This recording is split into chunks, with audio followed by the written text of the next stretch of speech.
Shadowdark Fantasies.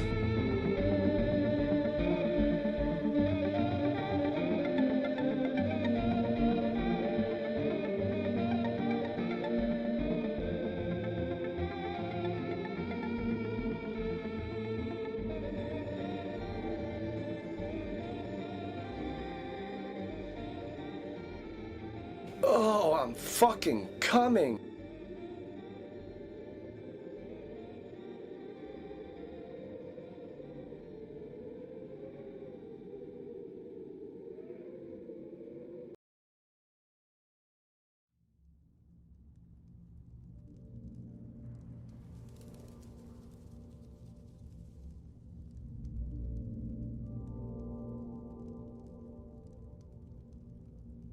Hello, Calais. How are we all doing today? Hello, everyone. My name is Notepad Anon, and I write games for fun, but we are not going to be writing a game today. Instead, we are going to be looking at one. Manly co-host right off the bat. Of course, we need to assemble a party today, everybody. This is very important, because we're going to be going down into the deep, dark fantasy of Shadowdark. Yes, a very large, a very impressive, a very important game that made 1.3 million gorillion dollary dues off on Kickstarter. Yes, $1.3 million. And of course, I am Notepad the Vile Wizard. We've got Tiny Doge, our rogue, and of course we've got Manly, our brave and fearless warrior. As you can see, we are aesthetically ready to go down into the deep, dark fantasy. In this deep, dark fantasy, we're going to be talking about Shadowdark. Now, what is Shadowdark? Well, I'm gonna bring it up here for everybody. Shadowdark is a role-playing game, and some people might already be cringing at that statement. But Shadowdark is a role-playing game that is an OSR game? OSR, maybe? Perhaps even? It's hard to describe what Shadowdark isn't. Because Shadowdark is, at its very core, an OSR game, but Shadowdark also isn't a OSR game. I know you're out there, helicopter. I know you're out there. The real disaster were the friends we made along the way. Yes. Now, why am I talking about Shadowdark? Because Shadowdark, as I kind of previously stated, made a lot of fucking money. Yes, 1.3 million on Kickstarter. This is, at its very core, an OSR experience. However, as I said, it's not really an OSR game, but it is. This is where things start getting a little bit confusing, but let's dive into this. Now, Shadowdark, let's just go to Shadowdark here real fast. Let's just Google it real fast. You kind of see here, this is actually by the Arcane Library. Kind of see here, Shadowdark RPG is open for late pledges. Oh, modern redesign of classic fantasy gaming. Oh, wow. What is the Shadowdark RPG? It's old school fantasy would look like if it was redesigned with 50 years of innovation. I want you to remember this.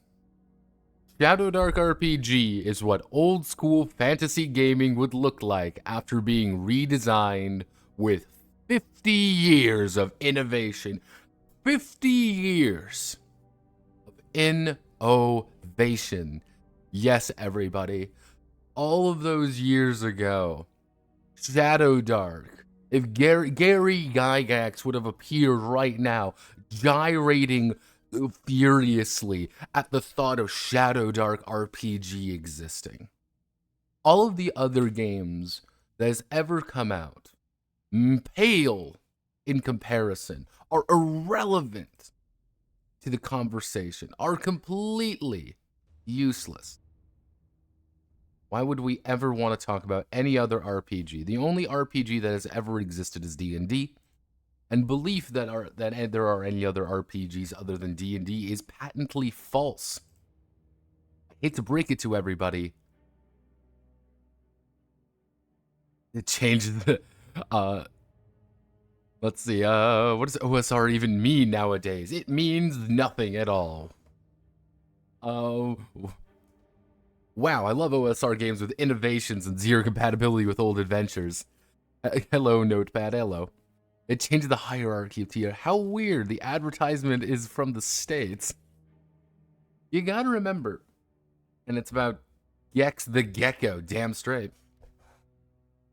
It's get ready for old school gaming in a whole new light.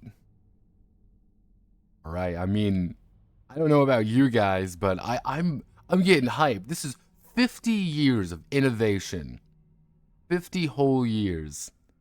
And you can technically buy the quick start right now. You can't actually get the real game.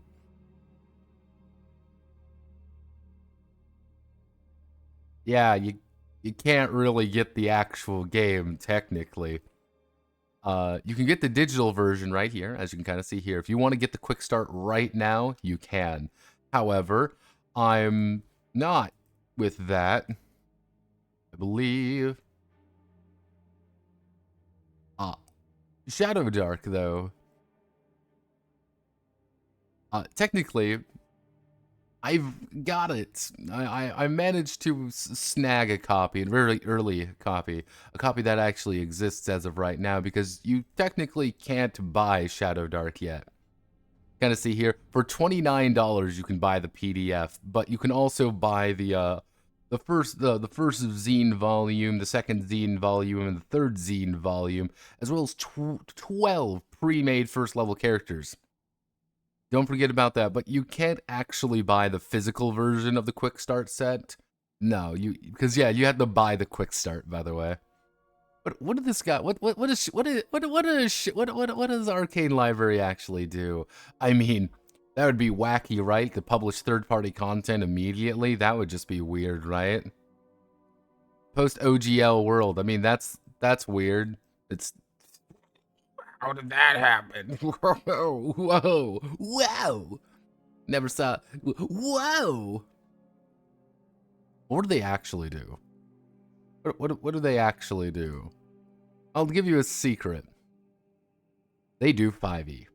This is all Arcane Library has actually done previously. As you can kind of see here, this complete collection of 2017 to 2020 5e adventures. Horror, a bundle of horror, Legends of the Library, Treaty of the Tiger King, first to third level one-shot for $3. You can kind of see right here, it's all 5e stuff. Do you like 5e? Gate of the Lens, wizard the hole within the fires, a fish got born in the blood. Let's see, we can also go to 5e supplements, such as Ultimate Bundle Every Combat card for $16, Red Sky at Morning. This is just a 99-cent 4-page supplement featuring 13 roll tables. Woo! Here's a literal quarter of the game. Woo! Printable fillable cards, legendary cards, spellcaster cards. But don't forget about our core set, core bundle cards. Various bundles. Don't worry. We can also buy shirts, of course, and beanies and hats and digital gift cards and stickers, of course. Don't forget that, because we gotta kind of get that. Who is the person behind this? This is Kelsey Dion right here. I believe that's how she's pronounced her name. Kelsey Dion first opened the doors in 2017. Since then, she's been revolutionizing RPG adventure design. I don't know about you guys. We are in the presence of a revolutionary. Oh my god, I am the hypest shit right now. She's been revolutionizing game design. I don't know about you guys. She wrote this herself. Yeah, exactly. She's been revolutionizing RPG design. And I asked a bunch of people, have you ever seen Arcane Library products before? And you want to know what the people said? Why don't run adventures? I don't run adventures. And I'm like, wow. Whoa. Yeah, so evocative and unique, game master-friendly presentation have propelled the Arcane Library to wide critical acclaim, including 450 five-star reviews and 130,000 downloads for Secret of the Skyhorn Lighthouse, the highest-rated adventure on the DM's Guild ever. You'll find best-in-class RPG content that delivers on a promise. Let's look at the... I didn't actually look too deeply into her because I'm like, wow, it's 5e. Back in 2017. Yes, back in 2017. It's 23 pages. It's 23 pages, everybody. Ooh.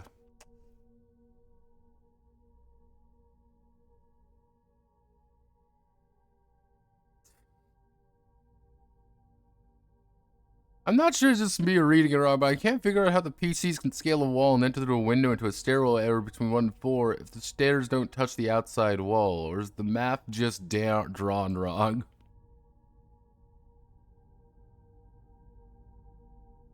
I mean, truly, this is it.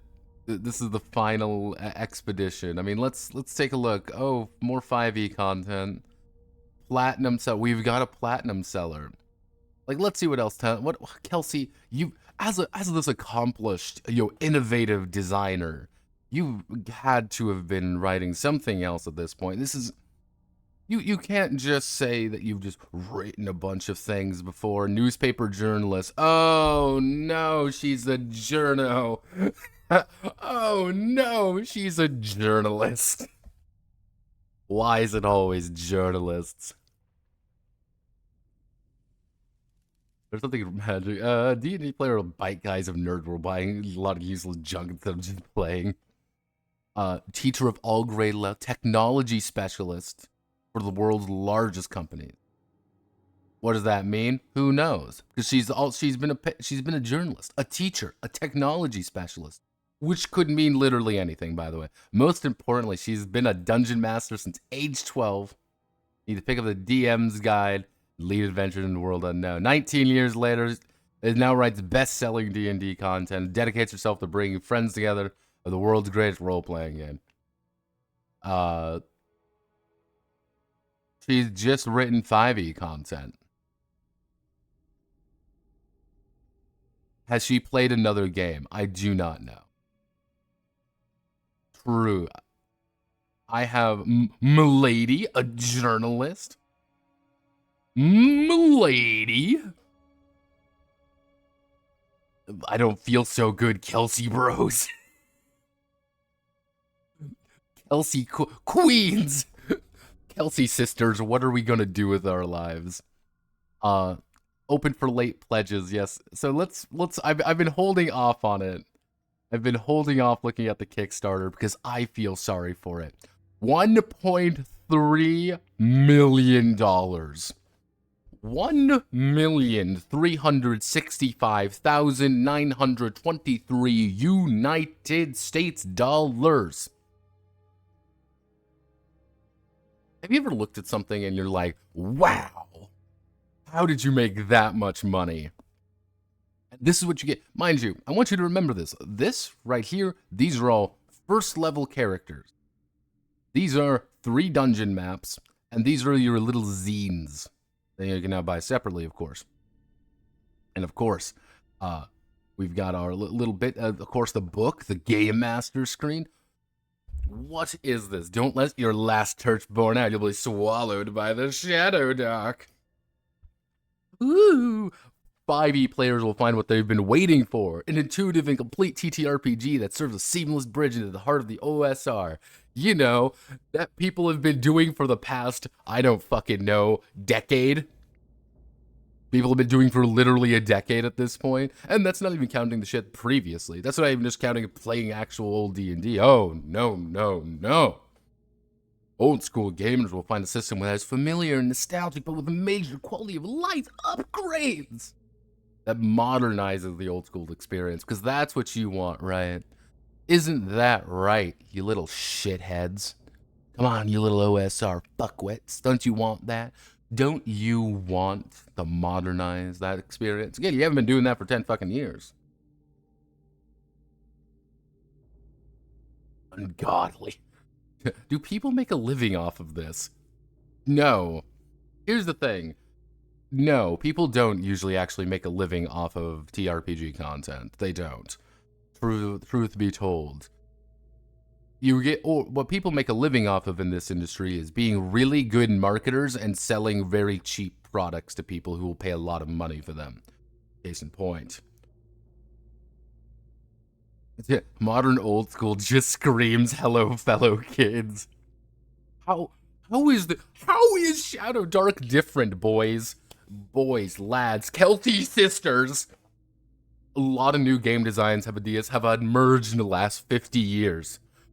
So many different games have come out in past 50 years. But we wanted to bring our favorite concepts together into a nostalgic but new adventuring system. In this game, torches only last 1 hour of real time.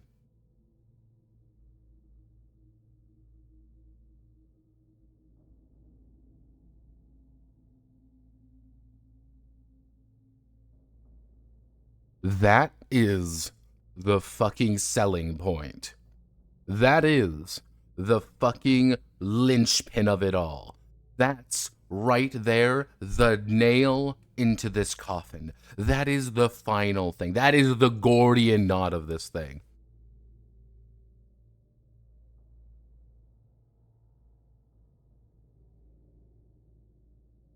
Isn't that actually a lot more time per torch than your usual OSR system, assuming you played a good pace? Yeah.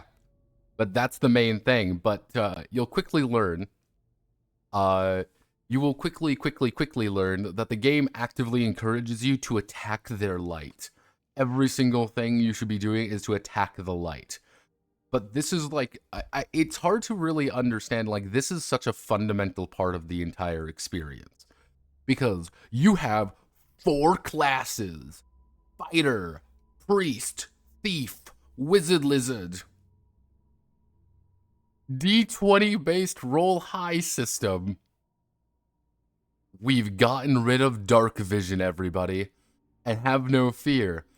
Treasure grants experience points, but it doesn't, fun fact. This is a thing you have to remember. Treasure grants XP, but it doesn't at the same time. It's a little bit weird how that works. Roll to cast spells. No more Vancian magic, everybody. It's just roll to cast with Vancian magic names. Simple distances. Close, near, and far. Holy shit, we've invented a monster morale and reaction rolls. Holy shit. Oh my god. Holy shit. Always on initiative. We invented initiative, boys! Oh my god! We got the 6 classic stats. Can't do anything. No skills, of course. Skills have been, we've gone so far with skills. Let's just chop that shit off. Not innovative enough. Get rid of it. Separate ancestry and class. Wow, guys. We've invented classes and ancestry. Oh my god, it's amazing. Randomized character class abilities. It's emergent character growth. Now, let's not talk about Giant Lands, shall we? Low hit points. Wow. And that's it.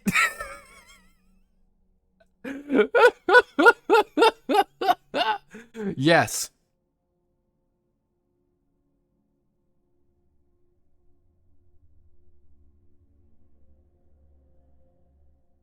No, there's no dark vision for you. There's dark vision for them. Because they aren't fucking night creatures. Innovations of the last 10 years. Advantage, disadvantage. You joke, Orange Chainsaw, but literally, yes. That is one of the major innovations to modernize systems. And it's like, oh, God.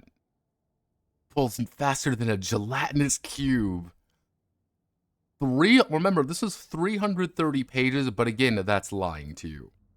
That's a very important fact. It's lying to you. Full rules. 239 classic monsters. Somewhat lying to you. 97 magic items. Spectacular black and white art. You're calling that. A bookmark. Reference charts. Chapter markers. I've got the premium edition, mind you. I've contacted my I've contacted the boys and they've given me the digital premium edition. Because I'm a cretin. I am a terrible person. Kelsey, if you're watching this, no, I am the problem. I will kill you in Minecraft for making Shadowdark. Hello, Iro, Notepad bros. Have you been hit by a truck in Roblox, in Minecraft, in the darkest dungeon, in this deep, dark fantasy? IRL. Oh, the best, yeah, like, oh, don't give me, that's why I'm pacing this out. You need to understand the lead up to this. The Lost Citadel. Again, brand new, innovative thing. You can buy the quick start right now if you want. You can get the quick start right here if you want. And if, honest to God, if you just want to play the game, if you want to know what this game is all about, go right here, get the quick start. You have the entire game here. I want you to remember that. A GM screen. Wow. Cursed Scroll zines. First night, like, Elder Bryce Lynch of 10-Foot Pole awarded first third level adventure zine. The Heliosala Muglug, the best rating. Red Sands. You want horses? You can have horses. But if you're noticing something, wait, Desert Rider? What? Sea Wolf? Notepad. What's going on here? Oh, you'll learn a little bit in a moment. Various little mini adventures. 8 whole character cards, everybody. If you want to learn how to make your very own first level character, because that's too hard. It's too hard to make a character, guys. If you just don't want to, like, here's just pre-made ones. That'll be $10.99. For $55, you get the whole shit and shaboodle. You get $59. This, mind you, $59 is the physical version. $80. This book we're going to go over today is $80 dues. $109 for physical everything, $129 for the premium everything, and of course, $159 for super duper everything. The Crawling Group for $249, of course. Let's see how many people bought the $249 version. Oh, we've got 394 people buying the $250 version. Let's just do a little math. That is about $98,000 solely from people buying the most expensive version of this book. Yes. The most innovative thing, yeah, just to kind of give you like carousing in mini games. Game mastering, monsters and treasure. You want to do hey, 10 reasons to play Shadowdark. What stretch goals? We've got 2 more mini adventures, 4 more character cards, more monster cards, she's hosting a live stream, everybody. Oh my god, she writes an entire mini dungeon for us on YouTube Live. And for $750,000, you get 2 new character classes, solo gameplay show, and a bunch of digital add-ons, of course. Don't forget about all the digital fucking add-ons and the community. Here's a community event. Very important to do community events. Here's Kelsey. You could play Shadowdark right now. And of course, hey, publishing for Shadowdark. Very important that you understand publishing for Shadowdark is a big thing of this. Because across all of these things, like, you gotta remember,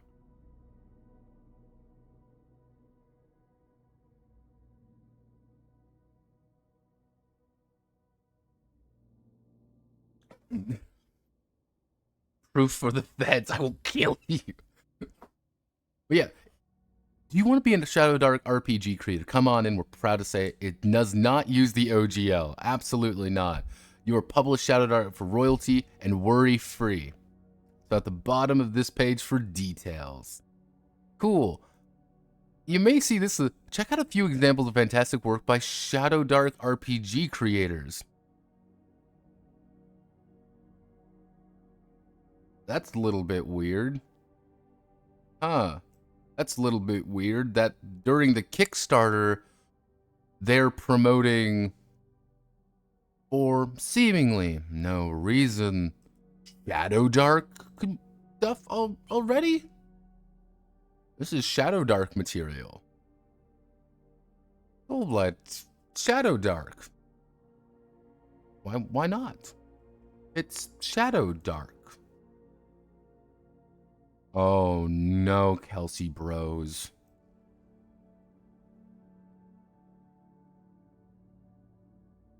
Oh no, Kelsey Bros. Welcome to the real reason why Shadowdark is created.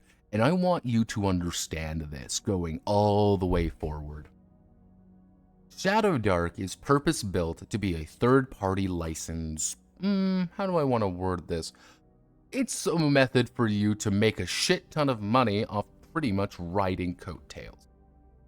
That's the entire concept, the entire idea behind it. You're not really supposed to play Shadowdark necessarily. That's irrelevant.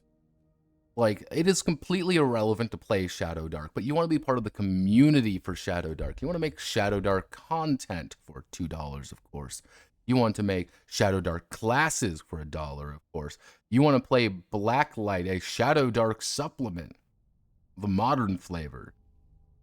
You want to make all of this Shadowdark content because that's the point of it.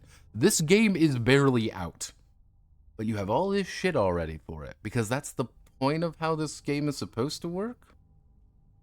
Because what they want you to do is, hey, why isn't there things here? Well, third party is going to come into it. There are no hireling rules in this game, by the way. You have to remember that. There are no hireling rules. You have to download this book to get the hireling rules, written by a completely separate person. If you want to actually play Shadowdark, you're not actually supposed to play Shadowdark. You're just supposed to do this. You're supposed to buy the core and then get it, right? Because that's what makes games fun. I know, Pat, we can explain.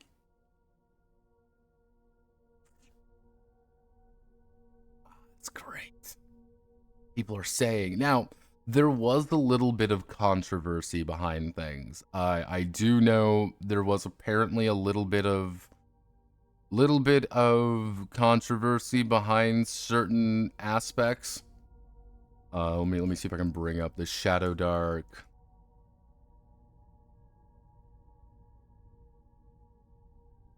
Right here. People are even like, turned out to be the OSR version of the Theranos scandal. For one of the weird thing was early on. This was, mind you, this is not correct. This was kind of proven to be a little bit weird in some aspects. So, effectively, what happened was Kelsey paid a few people. Notably, she paid Questing Beast. This is an important thing. She actually paid Questing Beast to review the game. And if we go to Questing Beast Shadowdark, yeah. If you want to go here, if we click on Shadowdark right here, this is Questing Beast. Hello, Questing Beast, 79,000, 480,000 views. This is his video. This includes a paid promotion. He was paid money to go over this. And if I remember correctly, it was a little over about $2,000. And it's like, oh. Yeah, it's like, okay. It's like, she pretty much hit that marketing stride running. This is a known fact. She hit the marketing stride pretty fucking fast. Also, thank you, Iro, and thank you, I believe it was Painkiller Jane. Thank you, both of you. The All-Steady stream, you have hurt my feelings not once but thrice for 4 times already. You show no remorse. Money exchanges. Yes, money exchanges for goods. Kelsey paid a few, effectively paid a few content creators to shill the game. This was a known fact. RPG Pundit actually hopped on it pretty early. This is the story because it was, who was it? It was this one, Professor Dungeon Master. This Dungeon Craft or whatever. This guy right here. He actually apparently received a copy and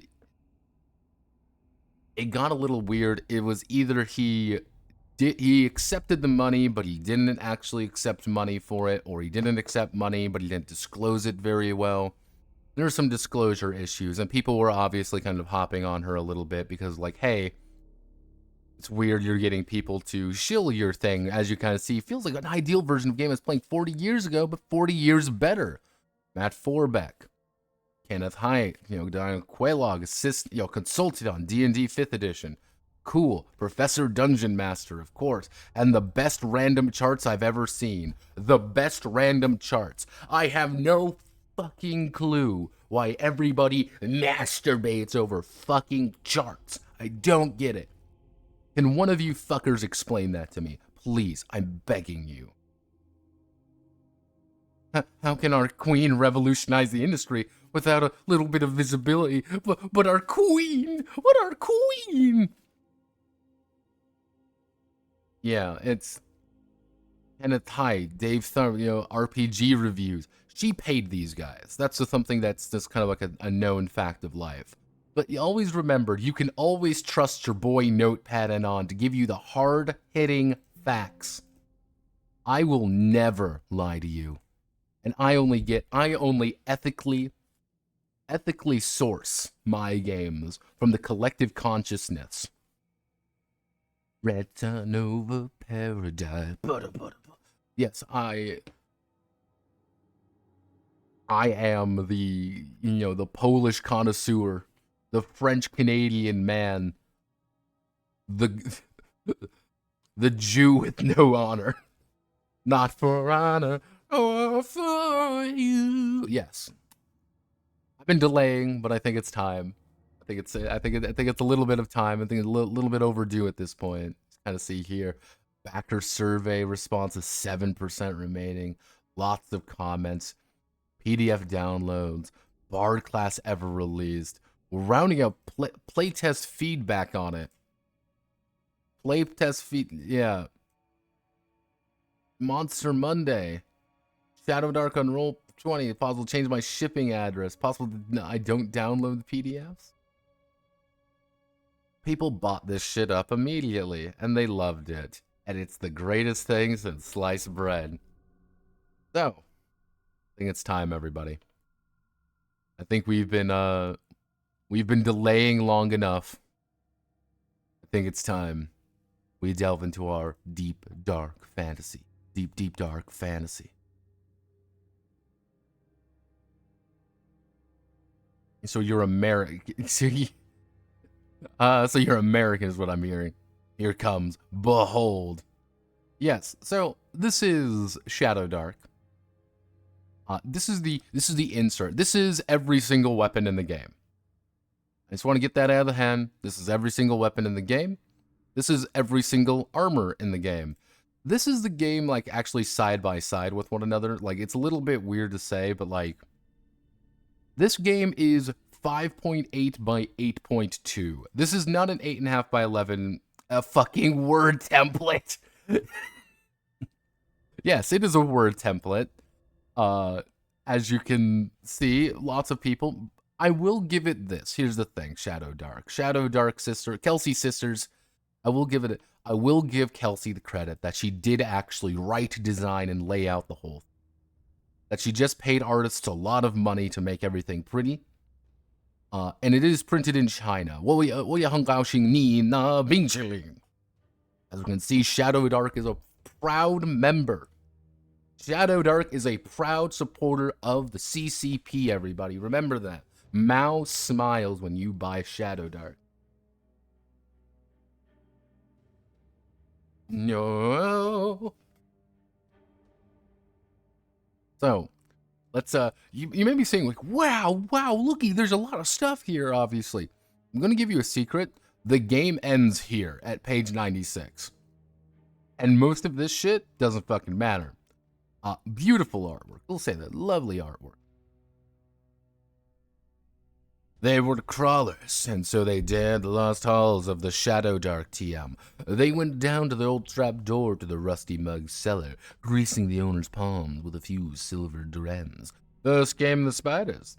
Prickling legs, burning fangs, they descended silent threads from the dark high ceilings. Krieg finally burned the skittering devils to ash with blasts of magical fire. The stone walls grew denser, darker, deeper. Iraga almost lost her head at the scythe snapping out of the wall. It was Raelna who found the hidden door behind the demonic statue, and so they went deeper. The work stone to the damp cavern walls, distant hisses and screams echoed in the pitch black, and leather-winged abominations swooped in with hooked talons, tearing at Dorban's shield and flesh. But the treasure they found, dusty gold coins stacked with forgotten emperors and fat rubies dangling from silver chains, glittering swords plucked from the hands of moldy skeletons. Soon the torches grew thin, the wounds grew numerous, the magic grew weak. Crawlers had met their true foe. It was all around them, never sleeping, never ending. It was the Shadowdark TM. And the fight had only just begun. I'm coming. Why the skeleton gotta be moldy? So yeah, this is just kind of the basic. Shadowdark is any place that's spooky. That's all you gotta know. It's just spooky places. So I'm gonna tell you how to play the game. Okay, everybody. You're gonna take your D20, because you all have your government-mandated D20, and you're gonna roll it above a difficulty check. If you score higher than the difficulty check, you win. You did it. That's it. And I've already technically explained to you the entire game. Now, you kind of see that you can always move, but remember, movement isn't actually real. There are only 3 movements you can really do is go farther away or go closer to them. That's it. You're going to need every single die, but generally speaking, yeah, this is all you have.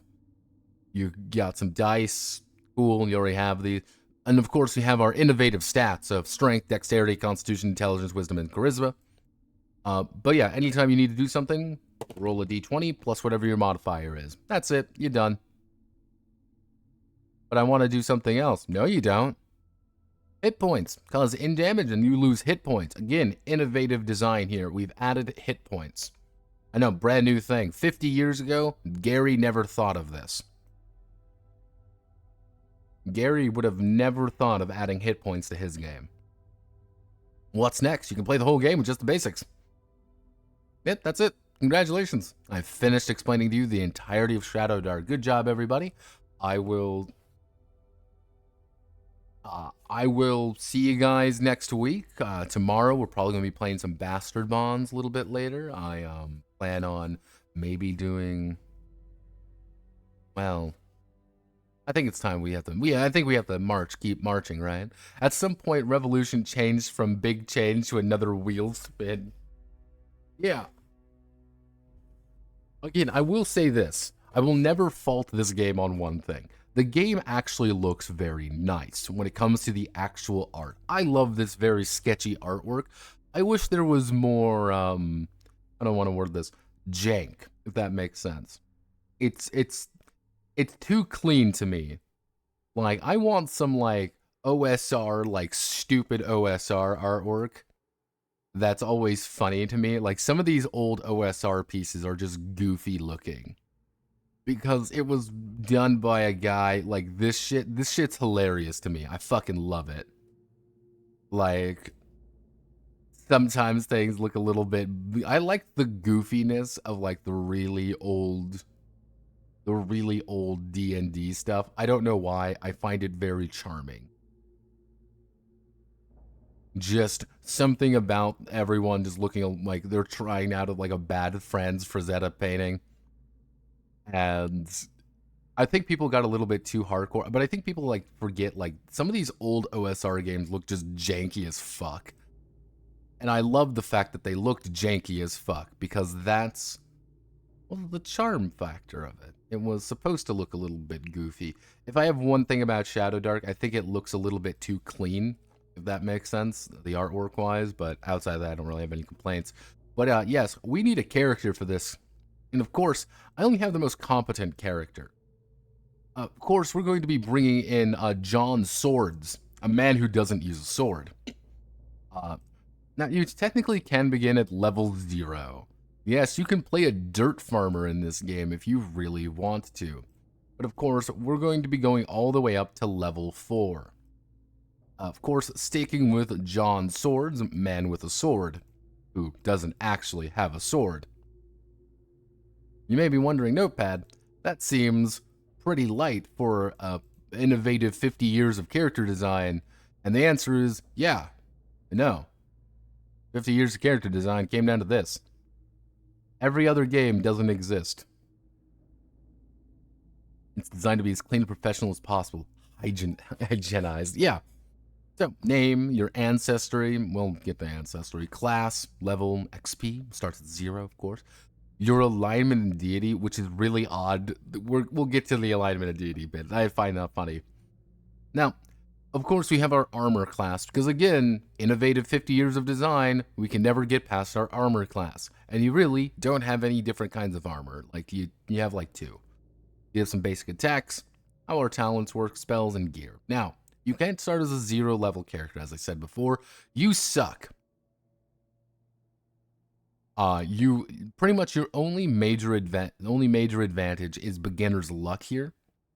They can use every single piece of gear they can find. The thing is, you have to choose a first level class, and that's when you start getting restricted for it. Now, if you were to tell me Shadowdark is authentic dirt farmer simulator, cool, I'm in. But, well, that's not really the case because, well, there's actually another game that does this really well, which is Warhammer Fantasy Roleplay. Because in Warhammer Fantasy Roleplay, fun fact, that actually has a very extensive version of kind of being a bunch of dirt farmers starting off and really ramping up power, but you always feel that old connection. You might start as a rat catcher, but you slowly work your way up in life until you are a one-man Skaven killing machine. And I think I really appreciated that about Warhammer Fantasy Roleplay because the job system in 2nd edition especially, I still have yet to read 4th edition, apologies. But especially in 2nd edition in Warhammer Fantasy Roleplay, is you ended up doing this thing when it comes to careers, where your story really is what careers you go into, which ones that you choose to take, which ones you don't choose to take, and slowly and steadily you find yourself a little bit more invested because you can see that first career on your sheet. Like, yeah, I was a rat catcher, then we went into a stupid dungeon, and then we made a lot of money, but then I did this, and then I did this, and now I am, again, a gigantic tank of a man whose sole job it is to tear rat ogres in half using my bare hand. Oh, cool. It's pleasant. It's nice. Shadowdark is that. But again, that all of that innovation doesn't matter. What's this? This is Shadowdark. Shadowdark made $1.3 million off of Kickstarter and is the latest indie darling that everyone has already forgotten about. Like, yeah, it's like, yep, here's this. So yeah, this is our first level characters, obviously. Now, we were on page 19 already, and we've finally learned how to roll for our stats. It's 3d6 down the line, but of course, you can always roll a new set of 6 numbers if you don't roll very well. It's optional, but yeah, 3d6 down the line, as you can kind of see here. Again, 50 years of innovation. She didn't even justify the text, I realized. That's kind of painful. Because people always bitching me, oh, you gotta fucking justify the text, justify the text, justify the text. And then this one doesn't, and they get rewarded for it. I hate graphic designers. I hate graphic design. But yeah, as you can kind of see here, basic stats. If you have ever played any of these games, you know when you got a 12, you get a +1. I got a 14, I got a +2. John Swords early on actually rolled pretty well. I was going to make him a fighter man. John Swords didn't become a fighter man, unfortunately, as you can see by his fucking stats. He wasn't going to be a cleric or a thief at that rate, so wizard was his real only option. Which, later on, he actually rolled his intelligence talent pretty well. This is his first level. Mind you, very first level, this is his stats. Yep, he's doing pretty good, ignore the health, but he's doing pretty alright for himself. He is he's a person. Level 4, of course, level 4 John Swords is doing pretty fucking good for himself, of course. Now, our ancestry. Now, I want to talk about ancestry because this is just race. Don't let it fool you, it's just race. Dwarves have more HP. Elves can get bonuses to range weapons or spellcasting checks. Goblins, half-orcs exist. I will say it is very brave of you, Kelsey. Very brave, Kelsey sisters, for introducing the racist caricatures of half-orcs back into the game. I do admire your bravery and dedication to that old-school design of bringing, again, the racist caricatures of... sorry. The truest mark of a scale of modified doesn't match at all with old-school adventures. Damn straight. 50 years of innovation. Yeah, no, remember everybody, half-orcs are racist. If you don't remember that, gods fled and rose more. There's no setting in the book, by the way. Of course, we have halflings. They're stealthy, because, of course, halflings aren't, lucky, or they don't have, bonuses to various other things. Halflings can just turn invisible 3 times a day. Actually, yeah, once a day, you can just turn invisible. Just turn invisible. Because there isn't really a stealth system in the game. You gotta remember, there's no ability to do stealth stuff. But, sorry, give me 1 second. I just gotta iterate this a little bit more easily. Hey, you non-human freaks of nature. You disgusting non-humans. Humanity is the best. You may be wondering, no, Pat, what do you mean that humanity is the best? Because you get an additional talent roll at first level. Oh boy, you get a +1 bonus to damage and attack rolls with melee weapons. HP is already low enough that it's +1 damage doesn't feel as impactful, and if you play a fighter, you're already gonna get that. Oh, I want to play an elf. Why? Why would you want to play an elf unless you want to play a dedicated spellcaster? But again, just play a human and you'll get a second talent roll that lets you be an better elf in some cases. Oh, I want to get more HP because I'm a dwarf. Yeah, but you can also get another talent. I want to play a goblin. You're a subhuman and deserve to get strung up on a cross. It's oh, they've just given humans a better option. They can't keep getting away with this. I'm gonna do a little talk about races class here a little bit. Now, what the fuck, base Kelsey? Kelsey sisters were winning. Kelsey sisters, please. One of the odd things to note about races class is races class actually came about for a few different reasons. The most notable of which is you wanted to make sure that elves and dwarves felt different. Dwarves weren't just fighters, they were better fighters, but they couldn't really do anything magical related. Elves weren't just elves, they were the first Gish, they could cast spells and be good fighters. The value as races class was not necessarily, how do I want to word this? The benefit of races class was not necessarily the fact that you now had, races and classes that are kind of you have to be this way. It was to enable them to actually feel different from just humans. because humans were the baseline for everything. And because humans were the baseline for everything, you weren't a priest, you weren't an elf priest, you were a priest. You were just a human priest, not an elf. Later editions, notably second edition, actually changed this, but they started giving all of the different races different bonuses to differentiate them. Elves were smarter and faster. Humans had a little bit more were a little bit more average. Halflings were stealthier. Things like that. Everyone had their own little gimmick to differentiate themselves, because that was important. Because I'm going to give you a secret here. Why in God's holy name would I play anything other than a human in Shadowdark? Well, I want to play an elf because my elf character is very important.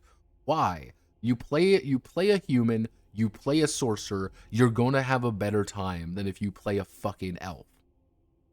Why? Because you're just going to be playing a human with one of the talents for wizards already in there. And the thing is, you don't have the 2 bonus classes in the game either. You have 4 classes. You have 4 of them. They've managed to distill down ancestry really far. Which, if you made it the idea of like, hey, every single race is a different class. You don't understand, Notepad. It's about the role-playing, Notepad. It's a role-playing game. Exactly. A role-playing game where none of these options really matter. Because, also, don't forget, there's no size rules. Being a small goblin is no different than being a 7.5-foot tall Amazonian woman. There's no difference. So, yeah. Also, halflings suck, because you only know one language. So, these are your classes. Classes are a little bit interesting, because this is what a class is. This is every single aspect of your class that you will ever need. If you want to play a fighter, this is how you play a fighter. You have access to all weapons, all armors and shield. You get 1d8 HP per level. You get the hauler benefit. You can add your constitution modifier to your gear slots. Wow. You have weapon mastery, which is choose one type of weapon, such as longsword. You gain +1 to attack and damage with that weapon type. In addition, add half your level to these rolls.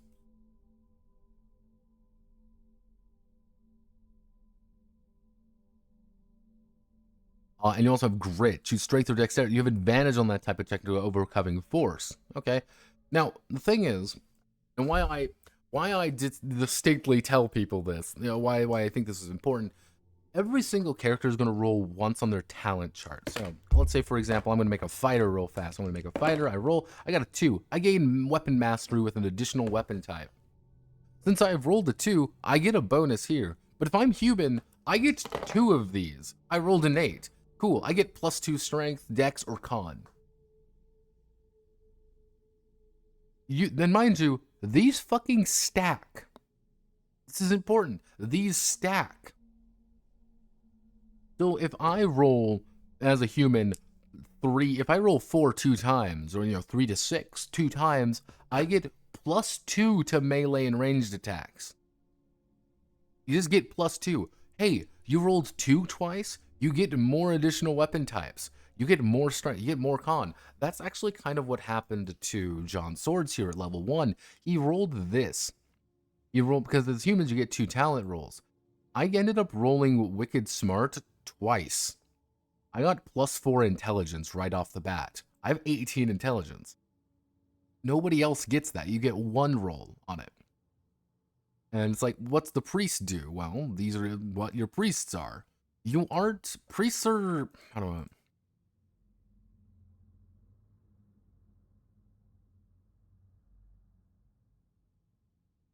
Yeah, fair and balanced. Yeah, good old priests.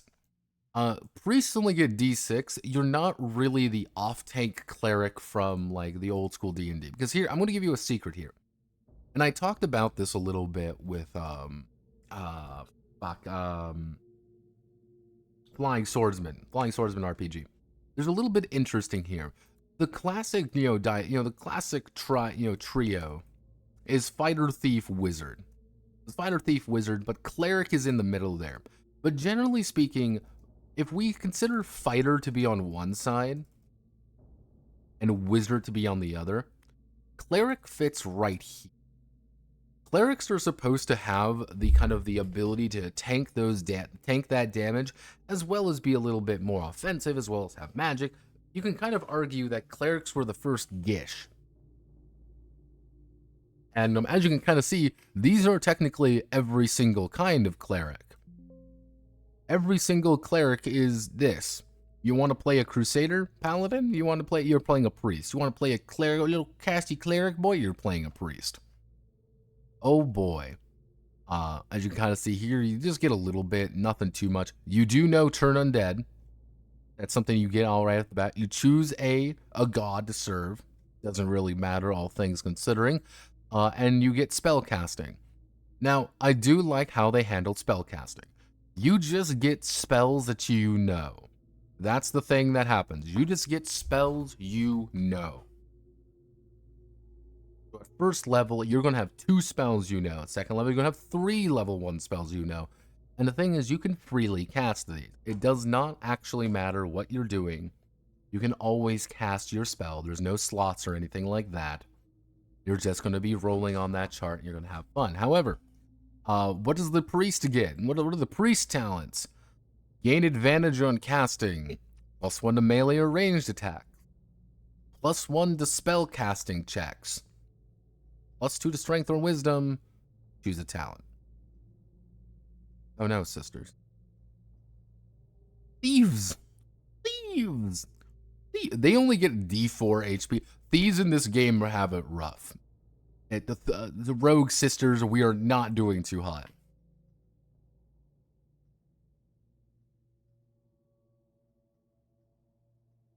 Wait, that's just D&D without skills. Yeah.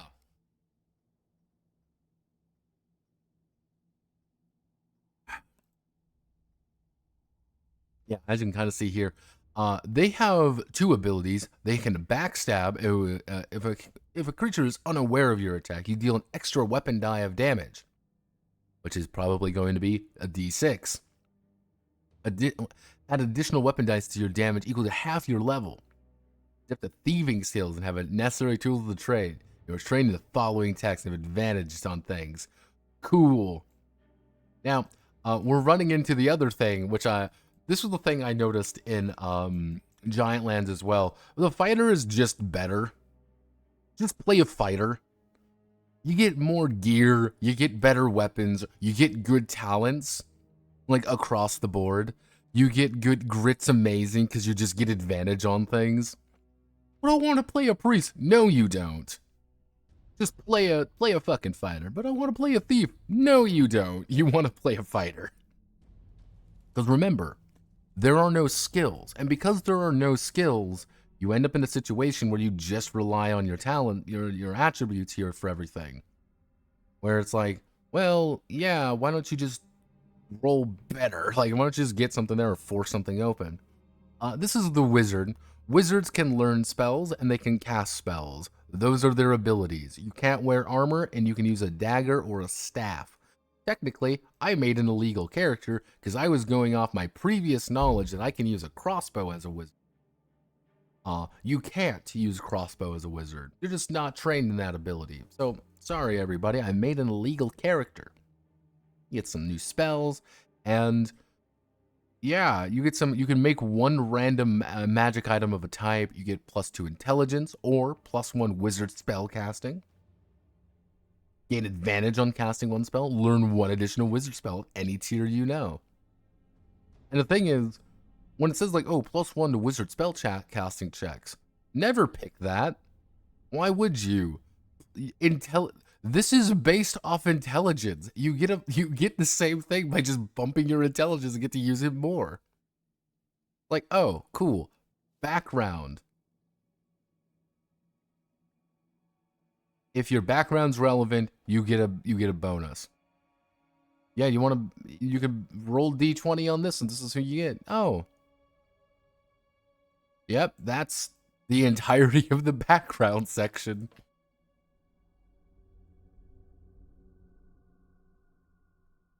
Human fight. We keep winning. A lot of games make the fighter the tier 0 character. Yeah, like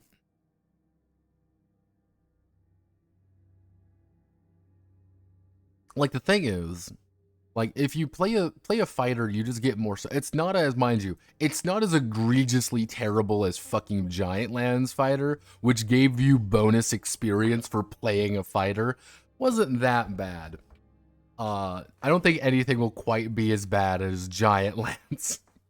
Fucking Giant Lands. I love Giant Lands. But yes, if this looks familiar, this is actually how Giant Lands does things, almost one-to-one. Again, 50 years of innovation, and we've managed to go backwards. These are your alignment options. You can be chaotic, lawful, or neutral. Cool. Okay, so you're going to go more on the Moorcock way of doing things. So, wait, law is benevolence, chaos is malevolence, neutrality is impartial. Not quite right. You know, the eternal conflict way. Wow, everyone, we've made Moorcock again. Yep, now there are many gods of the universe as personifications of these three. The most well-known gods are listed here. They don't really matter. Like, here's the thing. Like, these different gods mean nothing. Obviously, John Swords is a chaos-aligned person. Because he believes in that wizard shit.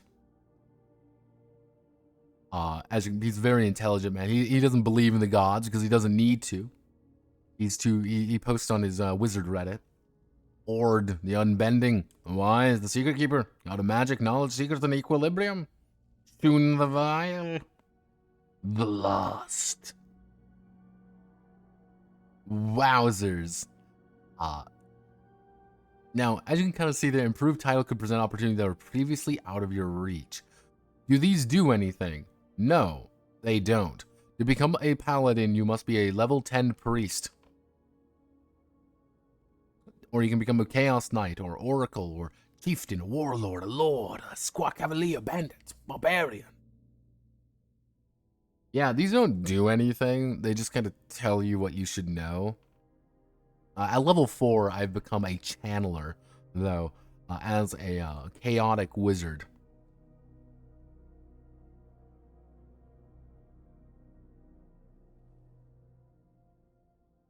This looks like some homebrew system made by a kid or something. The one-page backgrounds broke me. I don't think I can go much further. Have no fear. I do like how some of the languages are like, hey, what kind of common languages can you speak? Common, humanoid, dwarf, elf, giant, goblin, Marin, merfolk, orcish, reptilian, Sylvan's common, and Thanian. But rare language are celestial, diabolic, draconic, and primordial elder things. One page of languages. Starting gear. You always are going to have your level 0 character is going to have a D4. I rolled 3 items, and we're going to roll 3 D12. First item we ended up with. We ended up with flint and steel. We ended up with a club. And we have a caltrop. So we have flint, steel, a club, and caltrops. At first level, though, you just start with a shit ton of money to buy things. And whatever it is, your armor class is 10 plus your dex mod. I rolled dog shit on that, so I have an AC of 10 as a little... I have pretty much an AC of 10. I'm not getting much better, because I physically can't increase my dexterity. Oh boy, holds all of the gear you can carry. Grappling hooks, lance, caltrops. Ooh, caltrops. Oh boy, yeah, I love base 10 coinage. It's great. Crowbars, cool. Always have a crowbar. Unfortunately, you can't use the crowbar as a weapon. So no Freeman crowbar, everybody. A pole. Oil flasks. A lantern. We like lantern. Double near cast light. Light is very important. It goes out in an hour. But we have an oil flask, so that's good. We have rations. We got rations. We have torches. Yeah, torches. Basic gear. Yeah, this is the entirety of the gear section. Yeah, yeah, this is the entirety of the OSR gear section. You will effectively need to buy all these, and you don't have that much gear slots. Let me see if I can. Let's see if I can find the gear, the amount of gear you can actually carry. Where is it? Gear slot equal to your strength stat or 10. As you can kind of tell, with the strength of 10, I can carry 10 things on me. As you can kind of see here, I have a perfectly good amount of stuff that I can freely use. Oof, right there.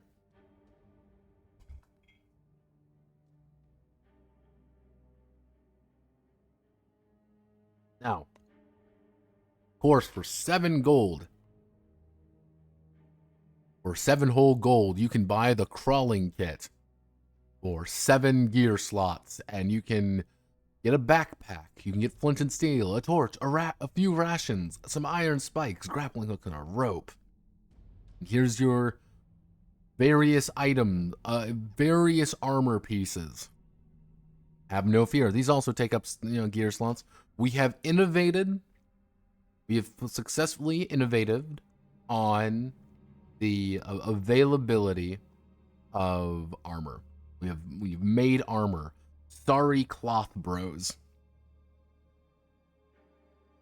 Ye old flashlight, yay. Yes. Second edition being Oregon Trail levels of prep.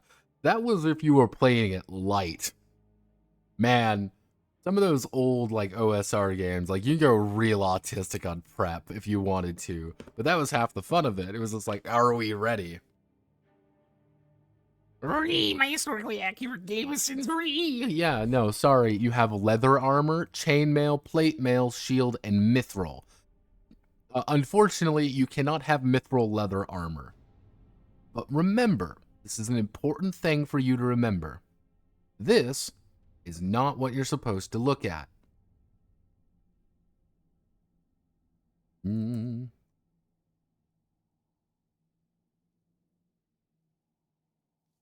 This is. Oh, wow. Wow. It's almost like there's the expanded equipment options for $1.50. You did buy the designs, right? You did do that, right?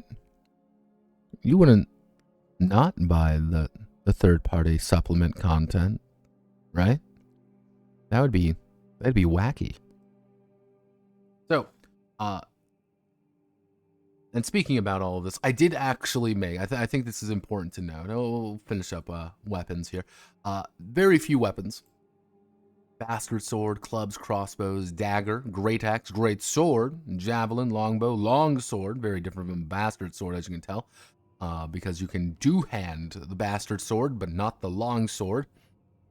Mace, windu, short bow, short sword, spear, staff, and warhammer. No sling, 0 out of 10, don't want it. Yeah, this is the various names. I did actually make some Shadowdark content for this stream.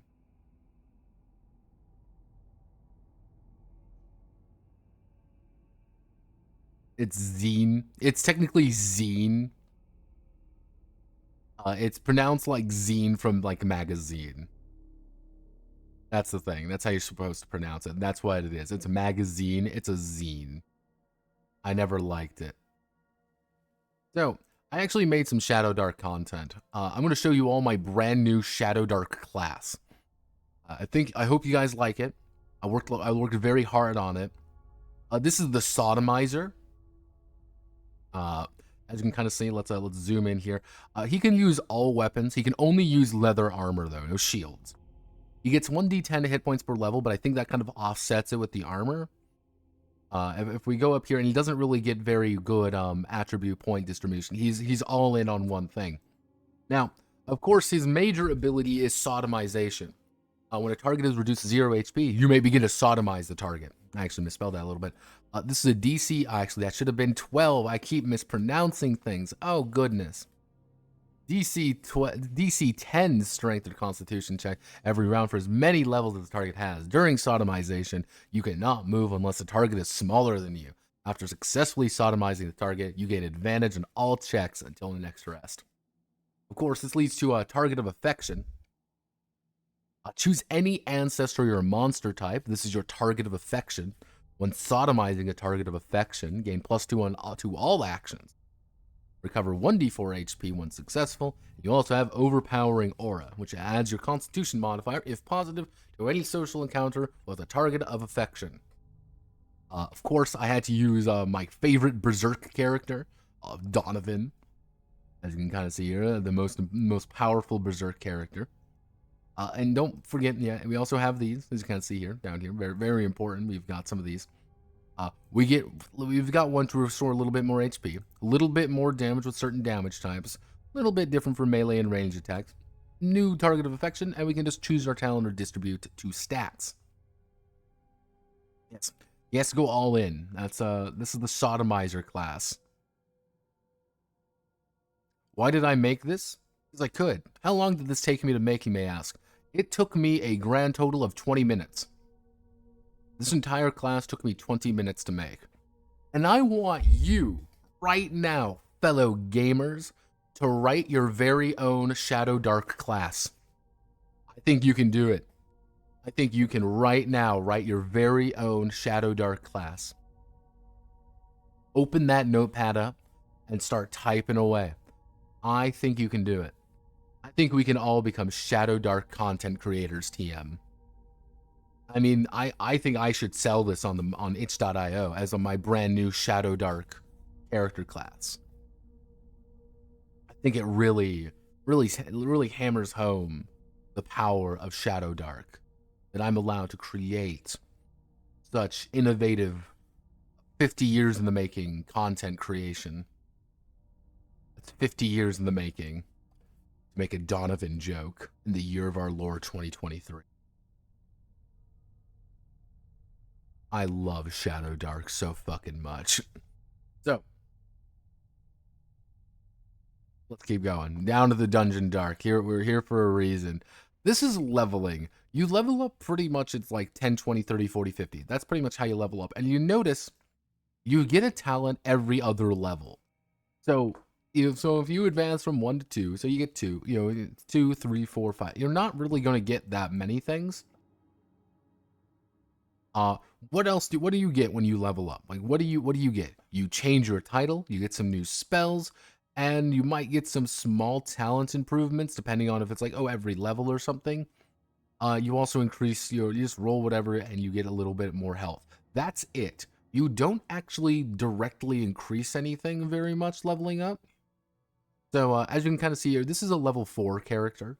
As you can see, this is a level 1 character. I'm going to zoom out to about the same. You kind of see here, there really wasn't that much of a major shift over here into my stats because I just didn't roll that. What I ended up rolling was I get a bonus 2nd level spell at 4. I was like, oh, cool. That's all I get. But if I buy the third-party content, I'll get more, right? And of course, here's our random characters that you can freely take if you want. Magic is literally D20 plus your modifier, trying to beat whatever the skill ranking is plus 10. So, for example, these are level 1 spells. So I need to beat a DC of 11 effectively here. So I'm going to roll my D20. Oh no! D20. Oh no, I rolled 15! Plus 4. Well, burning hands. Oh no! I rolled a 6 plus 4! I failed. Because I failed, I'm going to have to roll in the mishap table. Now, because of course we did add natty 20s and natty 1s, because of course we must do. If it was a focus spell, ends immediately. Can't cast spell again. So, if you critically fail, you can't actually end up, rolling on it. You pretty much can't use the spell again for a while. And you're going to have to be starting to roll these wizard mishap tables. You try to blast someone with some magic, and you critically fail by rolling a natty 1. You roll. I rolled a 5. And it's like you can't cast this spell again for a week. Oh no, it's Ethereal Bandersnatch. Arcanomutagenis. That's a DC 12 contact or a random drop. That drops to 3 until you complete a res. Petrification, stupefaction, it cannot be unseen. Mad raving. Oh, she said the naughty thing, mad raving. That means insanity. Oh, that's very ableist of you, Kelsey bros. Kelsey sisters, how can we keep doing these things, Kelsey sisters? First you add in racist depictions of half-orcs. Now you're adding this in. What's next?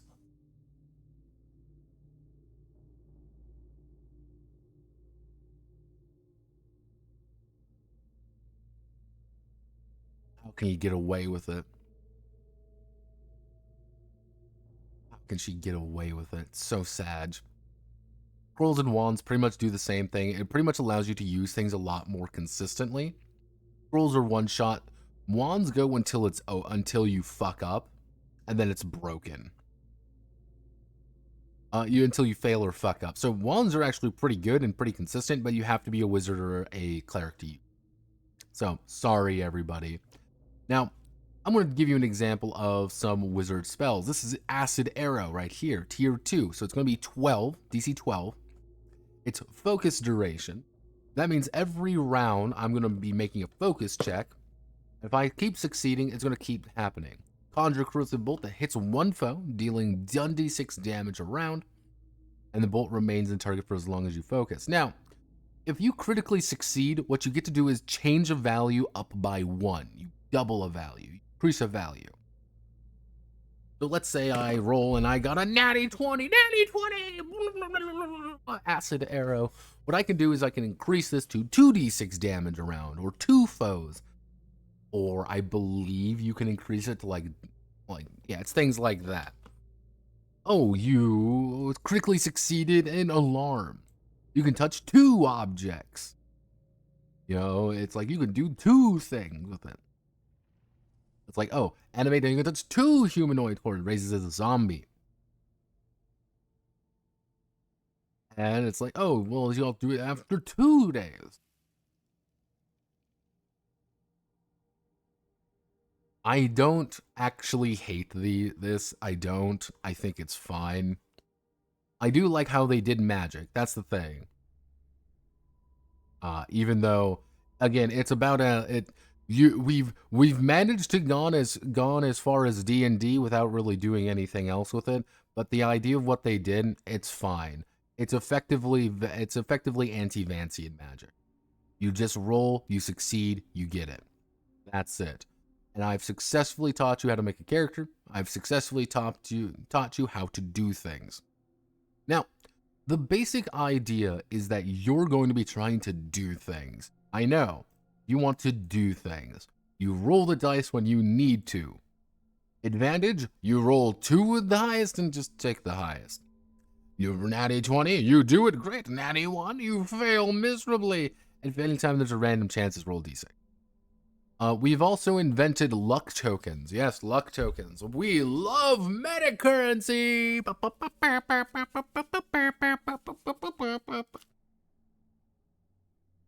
Yes, effectively, luck tokens are a meta currency. You get it for, it's effectively inspiration. I do find it very appropriate that Kelsey created inspiration from D&D 5th edition. Congratulations, Kelsey. You've done it. You've really impressed me. Pretty much you can only have 1 luck token at a time, and you can cash it in to make a reroll.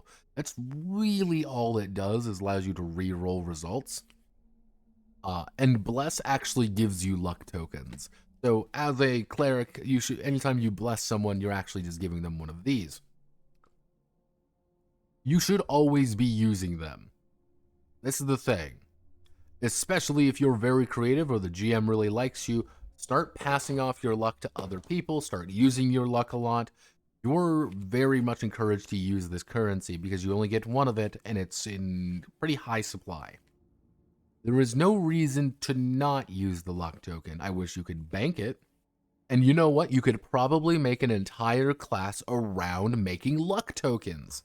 How about that, everybody? Shadowdark content idea right there for you all. Shadowdark content. God, I fucking hate it. Very basic uses of stats. 9, 12, 15, 18. I love Morkborg. I love Morkborg and the fucking 9, 12, 15, 18. 'Cause it's amazing. We've innovated backwards, and we can't have nice fucking things. I love innovating backwards, everybody.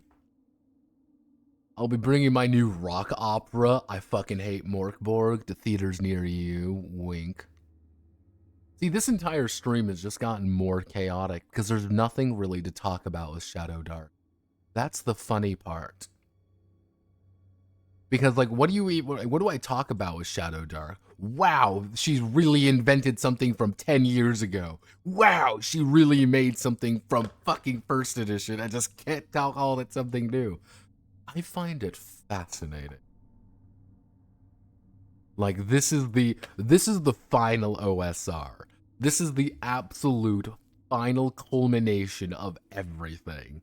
It's great.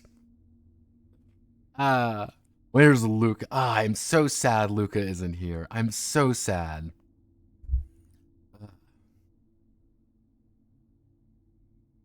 Mm-hmm.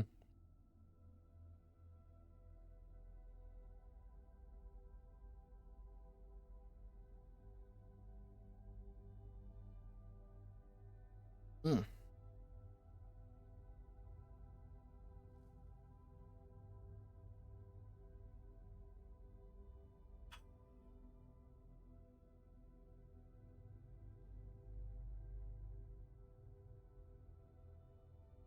Okay, so when do I roll? Whenever the fuck you feel like. What you say rather than just a charisma check, and you make a charisma check. Action has a negative consequence. It actually requires skill. There's time pressure. Now, time is a little bit weird. Remember what I said? It's time passing in the game world the same pace it's passing in the real world. 1 minute or 1 hour of game time is equal to 1 minute or 1 hour of real time. The matters for tracking light sources, besides most light sources only have 1 hour of real time. If you can't track in real time in your game, 1 hours are equal to 10 rounds. Yes. Because, like, one of the weird thing about this is that the game itself is played in real time. Not a game time necessarily. Now, I'm going to try to break this down and make it a little bit more sense.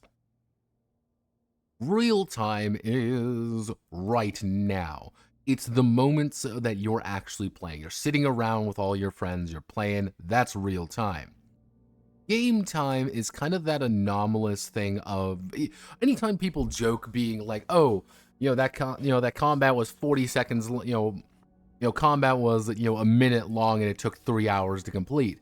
That's what they're actually talking about. They're talking about the in-world time. The in-world time. That's actually a fairly major idea. And I'm actually a very big proponent of game time because, you know what? I like giving my players some time to think about things. That's just what I believe. That's how I approach things.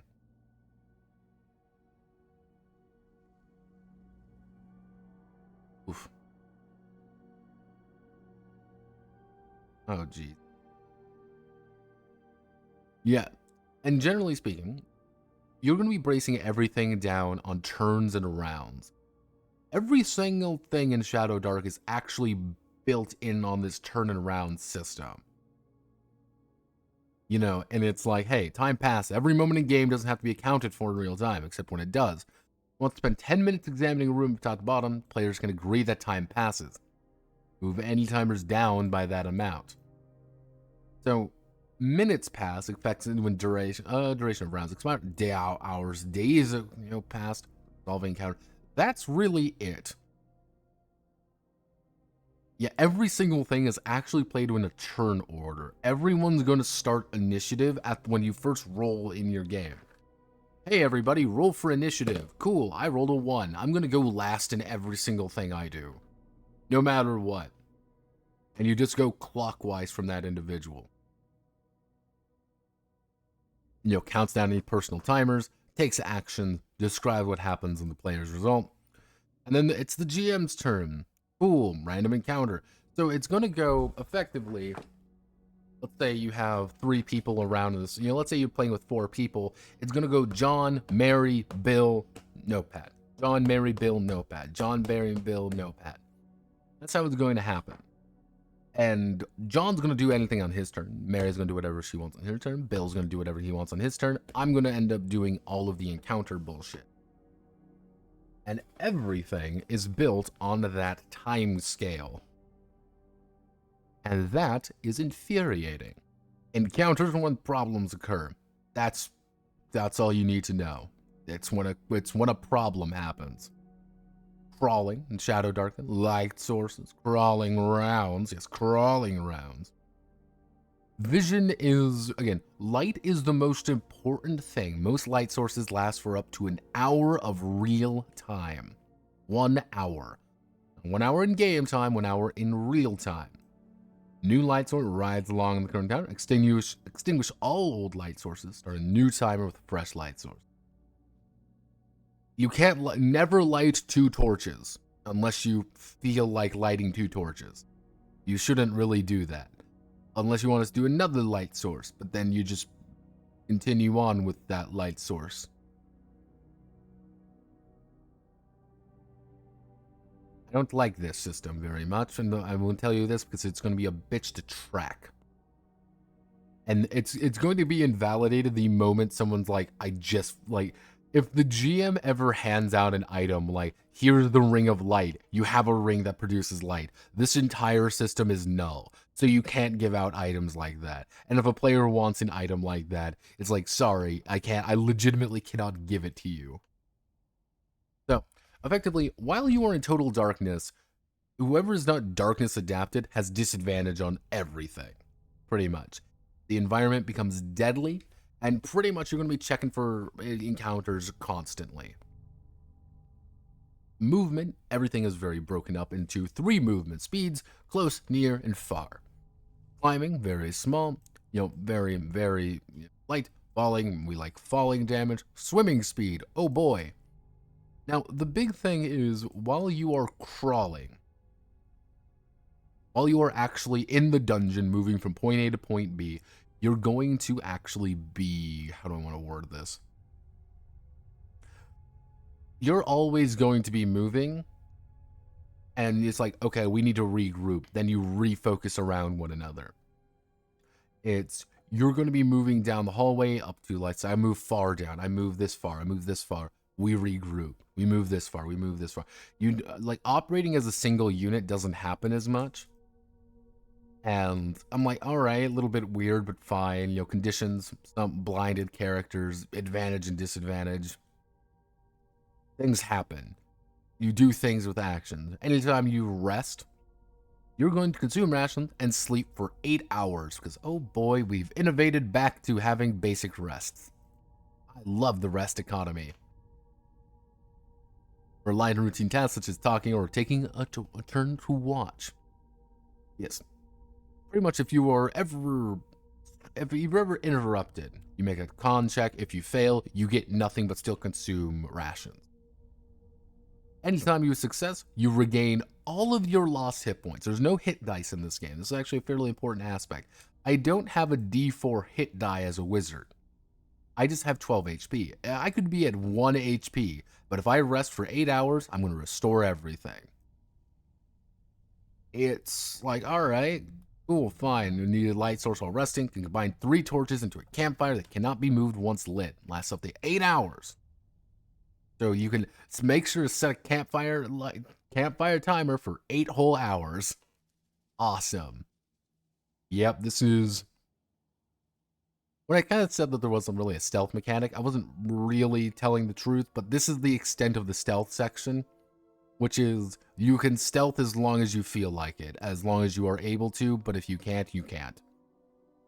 It's not really a stealth system necessarily, it's just can you make a dex check or not?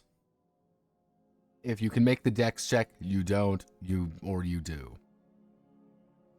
The extent of the combat system. Yes, the extent of the entire combat system of Shadowdark is right here. Turn and surprise. Everyone can call for a new initiative if you feel like. Everyone starts taking turns. I want to bash someone, beat their AC. I want to shoot someone, beat their AC. I want to cast a spell, cast a spell. I want to improvise. Cool. You want to multitask. That's it. You get one action, no two actions, not one, not two actions, not three actions, one action. Because, and you can also, let me see, you can take one action and move. Yeah, you can move 5 feet effectively with, actually no, with near to be 30 feet. You can move 30 feet if you want, or take a second. So you have a move action and a basic action. That's all you get. Technically, what I should have done instead of knock out a creature unconscious instead of killing it, it should have been, if you knock out a creature, roll your weapon or spell damage dice plus relevant bonuses. Checks that much for target HP. Wow. Big damage. You casting terrain? Wow. You have disadvantage. Wow. Morale. There's morale. DC 15 wisdom check. You already know what this is. Death. You have death timers. I will give it that. At least it's a death timer. It's pretty forgiving, though. Dying characters D4 plus their con modifier. So technically, let's say John Swords, bites the bucket. At level 1, he would have, I rolled a 1 on my D4. I would have 2 rounds to survive. If I was level 4, I would have 3 rounds to survive because I don't get any more con. If you try to stabilize, you just make an int check. Death, you die. One of my favorite lines, though, is a character who perishes is retired from the game. I don't know why that's funny to me. Like, yes, you retire when you die. I'm like, yeah, I think so. I think that's a little bit more serious than just retirement. But yes, in the World's Perils, fortunately, turns in time. So if you want to do, here's the overland travel situation. Here's the entire downtime system. Let's learn about downtime, everybody. What you want to do, though, is carousing. You're going to be carousing and learning. These are the 2 most important things to really know about. Carousing, you convert coin into XP. You do class, and that's why I kind of said, like, it's not really like coin is XP in a direct way. New NPC contact with a friend or foe. You may even acquire a new magic item if you're bold or lucky enough. Browsing can last for several days of in-game time. Time passes. You want to play out gambling scene in detail, you can use bullshit rules. You can just use bullshit rules if you want. So, they learn new skill. Or learn a new skill, you must find a capable instructor. You typically can't learn another class or ancestry unique talent, but you can learn auxiliary skills. This is not a system, though. Like, here's the thing. This is not an actual system. It's like, oh, sorry, you can just do that. You can just learn random skills if you want. It's like, that's 50 years of innovation, Kelsey. From the shadow you can carouse.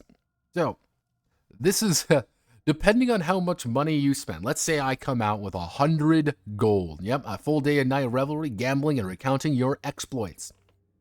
Do this, and then you go down to the carousing outcome when we get a +1 modifier to it. Roll on the little chart here. I got a 6.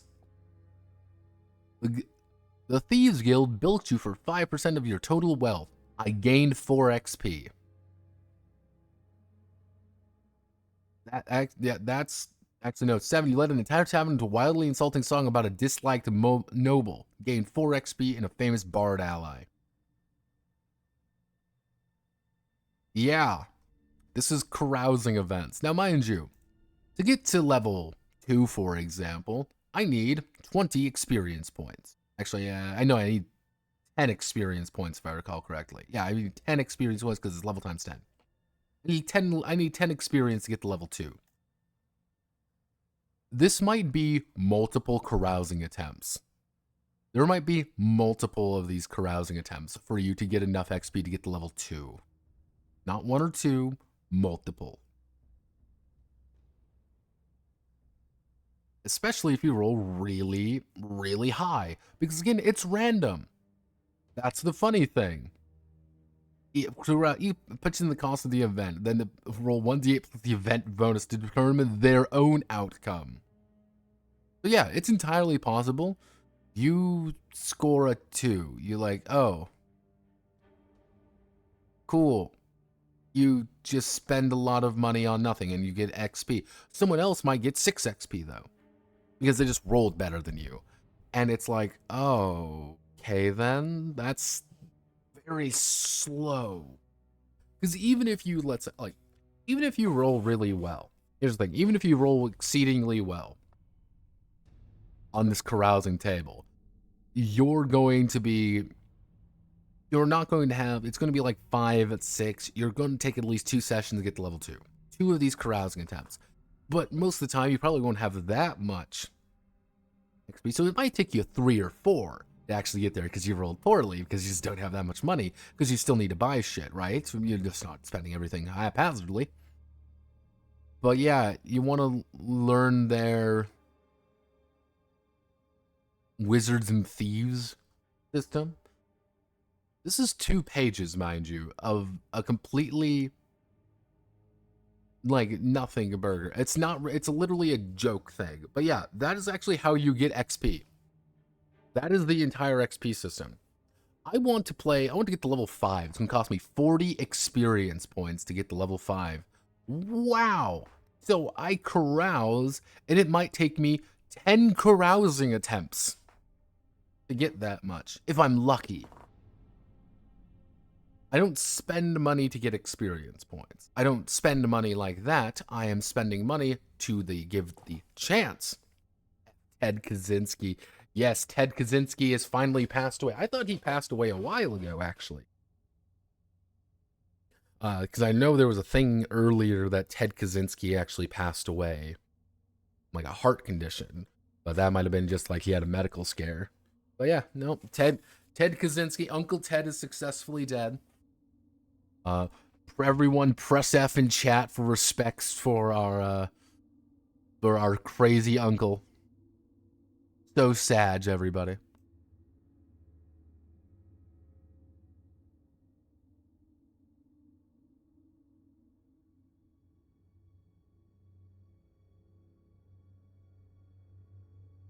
Pour one out for the homies. Can't wait for the Idris Elba Netflix movie about him.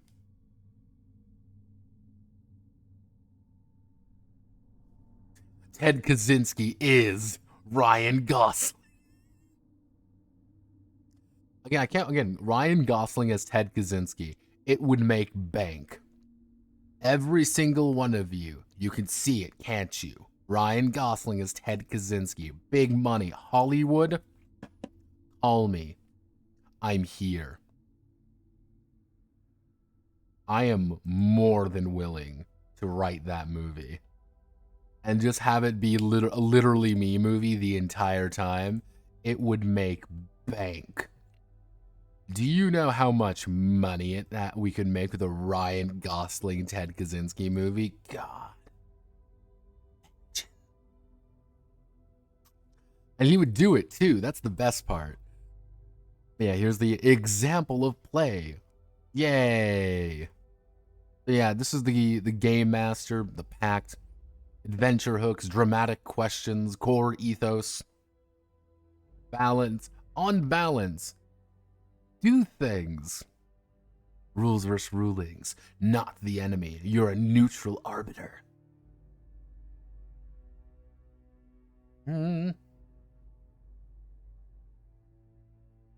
I will give him this, a game world without death is one risk without risk or tension. I will give her this. She does actually know what she's talking about, if that makes sense. And clearly, here's the thing. Clearly she knows what she's doing. That's the thing. I think that's an important part of the Shadowdark experience. That's very important. She clearly knows what she's doing, but she is, how do I want to word this? Kelsey, are you afraid? This is actually a very important question. Are you afraid of writing something more interesting? Because clearly there's a lot of, like, clearly she knows what she's doing, because it's actually very smart, because she doesn't even put in anything like, there are no safety tools in this game or anything like that. I found that very interesting, that there were no, like, oh, well, here's the safety tools for Shadowdark or whatever. None of that. None at all. I'm like, oh, that's kind of an odd duck, because you thought that would be kind of the place for this. But I looked at it more, and it was like, Kelsey, are you afraid that... What are you afraid of? Like, what caused you to write this? Was it, like, were you afraid that it was just going to be your heartbreaker? Because that's what it is at the end of the day. It's a heartbreaker. And, it's like, I'm curious about this game. Yes, one of the most important things to do is let there be darkness. One of the most important aspects of the game is attacking the light. You want things to go bad. You want to attack light. You want things to go wrong with the light. Everything must attack the light. Flares up and burns your hand. It's a dud. There's air. Oh no. The flame goes out. There's water. There's earth. Spark's gone. Spark's gone. Don't worry about that. It's gone now. Because again, the darkness and light are the most important aspect of the game. So of course there has to be an entire system about attacking it, but they can't do that much, because if you do that, it fucks the entire thing up. And then you have modes of play. Oh, mix and match these optional rules to create new challenges and gameplay styles. Gameplay styles, like Blitz mode, Chaos mode, Deadly mode, Fatality mode, Grinder mode. By the way, always add in Hunter mode. Always add in Hunter mode. But I don't want to play Hunter if you're playing Hunter mode, because you need to get that extra experience points even early on, because it's just very slow actually getting experience points in this game. So put in Hunter mode or something to, like, dull it a little bit. Yeah. Oh, momentum, you have advantage. All checks repeat in action. Oh, damage dice explode. Pulp mode. You have no maximum luck. Ooh, you get a bunch of luck tokens. Oh boy. Yeah, this is the random encounter tables. You know, reaction tables, treasure tables, traps. Boy, traps. Let's roll a brand new trap, everybody. We have a blast of fire. It's triggered by a word is spoken, and it does 3d10 damage, or knocks your ass unconscious, so it kills you automatically. It just kills you. Oh, let's roll a hazard real fast. Cool. Wow, it's a tar field. It does gravity flux damage. Or it weakens you or whatever. There's a bunch of these little things here. And it's about damaging, it's about weakening, it's about combining things to make things bad. Here's how to run a gauntlet, which is pretty much just killing low-level characters and see who wins. How do we get XP? And it's like, XP doesn't need to reflect monetary value. Boons or fabled items have intangible worth. This is like what I mean, like, it takes time to be like, you can carouse to actually put everything, but you can also get XP this way. It's a little bit weird how it wants to do things. Each gets the full XP value. When a piece gains a new level, their XP resets to 0. Sources of XP, how much gold. It's like, you still don't get a lot for this. Like, oh boy, a bag of gold, fine armor, a magic scroll gets you 1 XP. Fabulous things, a magic sword, legendary things. But that's really it. Something worth useful, but since something happens, here's the D100 something happens. Here's 100 rumors. Here's a bunch of different adventure prompts. Here's a bunch of random NPCs, a bunch of qualities, things, rival crawlers. It's like what?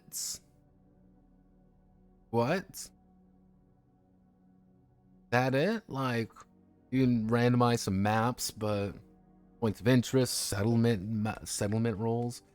Want to do some taverns, some shops. Again, do charts make a game? Because this isn't just a few charts, mind you. This is quite a few different charts. Because, like, if we start from this something happens table at page 122, these end at page... Let's see. We're still going down there. These are just random encounter tables.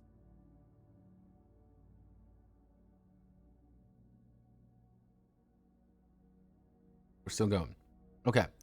So from page 122 to 189, it's just encounter tables. That is 67 pages of just effectively tables of encounters, shit like that. But actual monsters are very...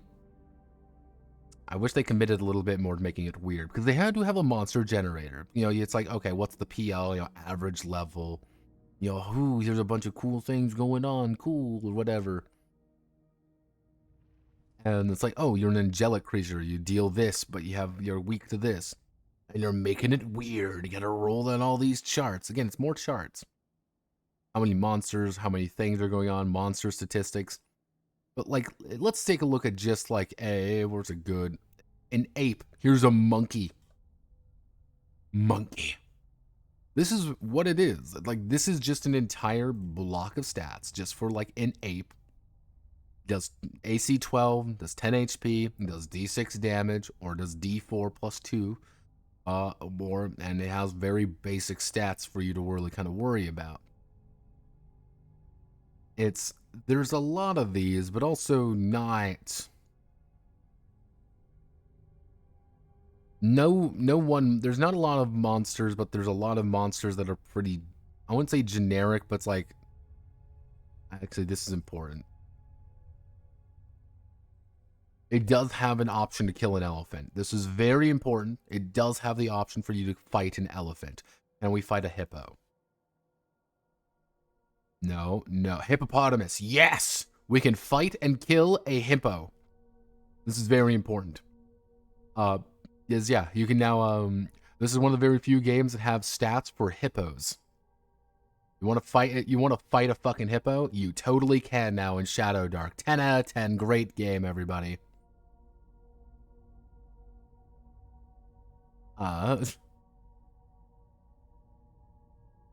It's amazing. I don't know what you're talking about.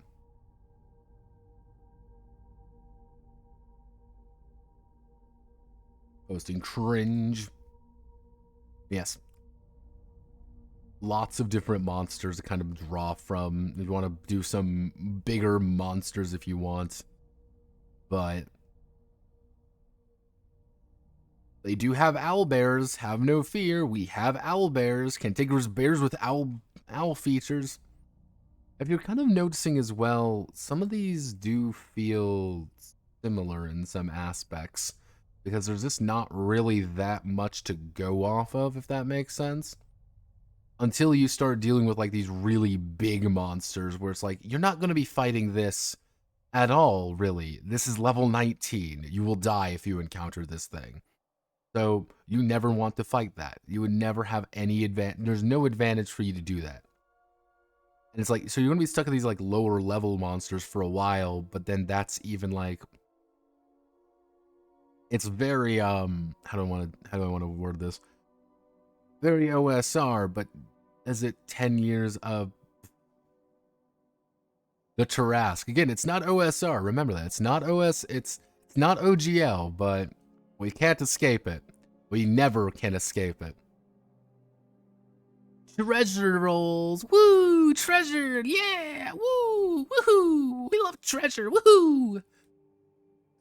Yahoo! Woohoo! Ahoo! Wee-hoo! Woohoo! Woohoo! Treasure rolls!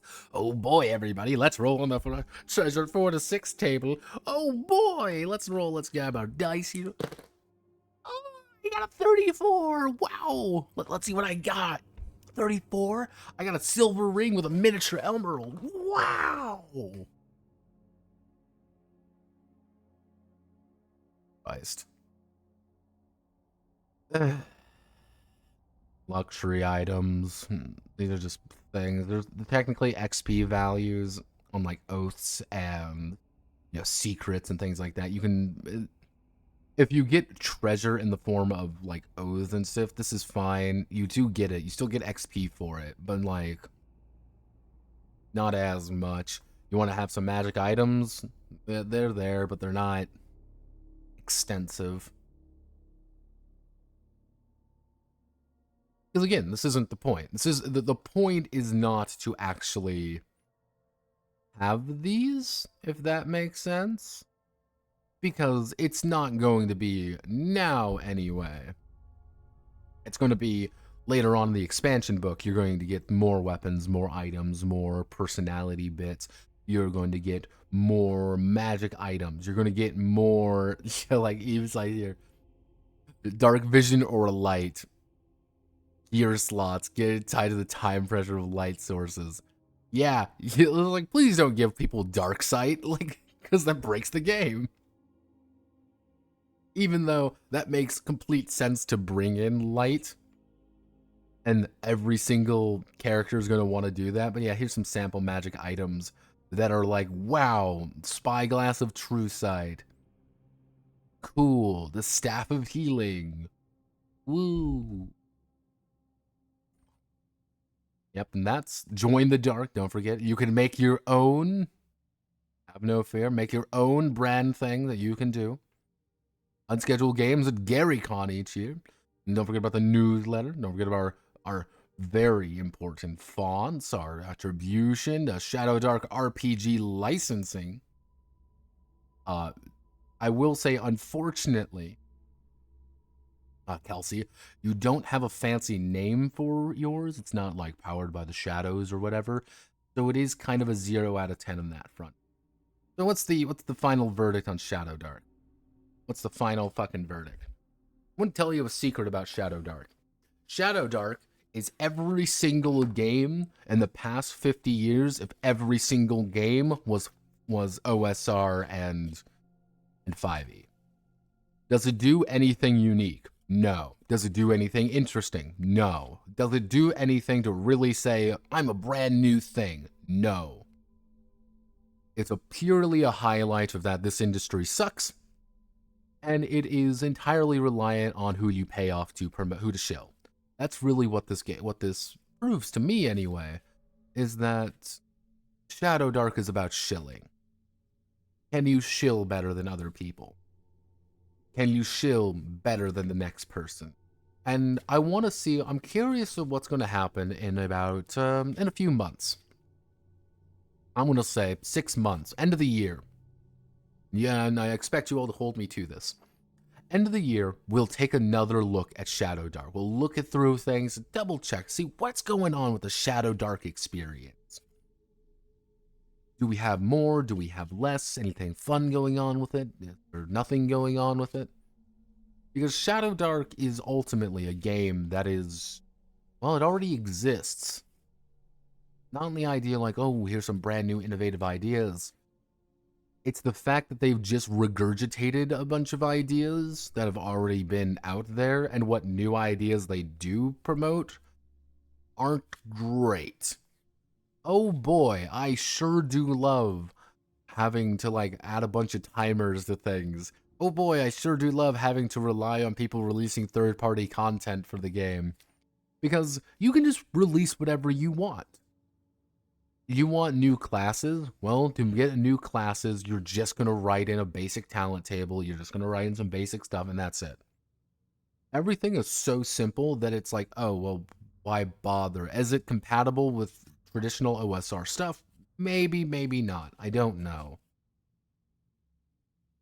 I would legitimately need to consult with some of the deeper OSR people because they would probably know better than me. I'll probably talk to Luca about it. But from what I've been, kind of the grumblings I've been hearing is that it's not really compatible with a lot of OSR stuff because of how it is. It's people are bitching about things in my server, and I always find that funny. Yo, let's see. Is Luca available? Luca, my darling. Luca, my boy. Let's actually, let's just ask everybody here. Actually, no. I don't have enough. I don't know the exact OSR people. I don't know what's going on in my server. People are just...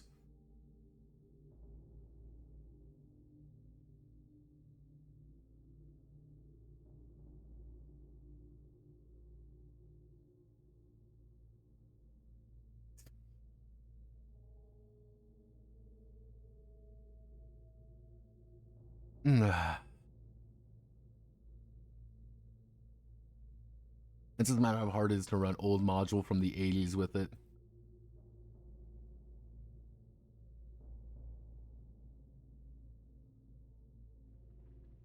I just saw my viewer count drop as I fucking re-at my server real fast for schizo posting. But it's not even necessarily how hard it is to run old 80s modules or anything with it, but it's kind of like, what's the point of Shadowdark? Like, honest to God, what's the point? Because there are OSR games that really do push some limits, and they do explore some different aspects of the genre, I guess you could say. Because you get things like Adventure King, the Adventure Conquer King system, which is autism. Don't get me wrong, it's complete and utter autism, but it's taking a different approach. And this is kind of a broader, I guess, meandering thought about OSR, which is OSR at this point has become so incestuous with itself that it needs to have something to kickstart it forward a little bit more. I wouldn't say like the sphere is perverted and wrong. Like, no, it's more along the idea like people have been doing OSR stuff for so long that they've become either A, very comfortable with it, or they don't quite know what they want to do with it anymore, and you keep making new things, which is don't do anything, or I wouldn't say over innovate, but they kind of like don't do much with the actual premise. Or you end up in these games like Shadowdark, which just, here's a...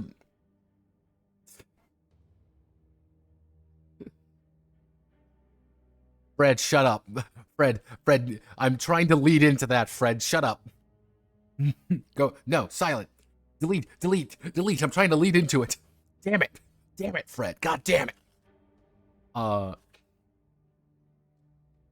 yes, effectively, OSR needs to find a thing to really tie everything together. Not necessarily in the vein of like, you need to make a game better again. No, more along the idea that there needs to be something to say like, hey, we're an old OSR game, but we're almost exclusively about the domain level play. Hey, we're an OSR game, but we're Birthright. Remember Birthright, everybody? Yeah, we're like a new Birthright edition. Hey everyone, we're this, but we're emphasizing a different aspect of it. The entire game is based on carousing rules, effectively.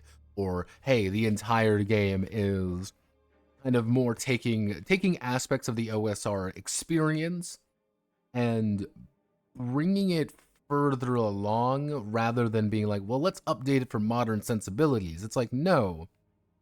Take those ideas in OSR and do something else with them. Hey, race is class. Why don't we make an entire game based on the concept that race is class? You are not playing a fighter, you're playing a human. What do humans do? You're playing a halfling. What do halflings do? And you now have to work around that a little.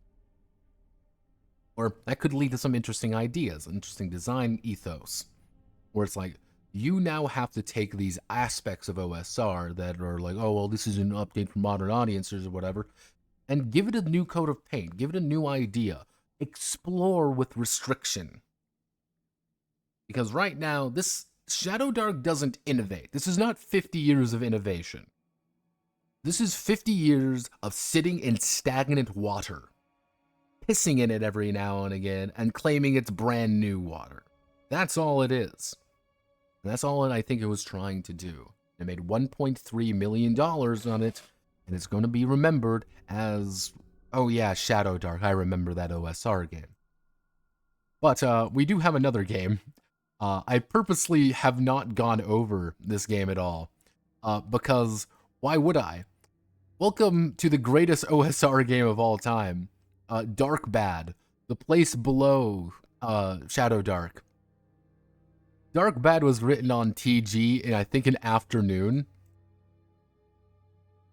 I believe it was an afternoon on TG. God, people, why are you posting?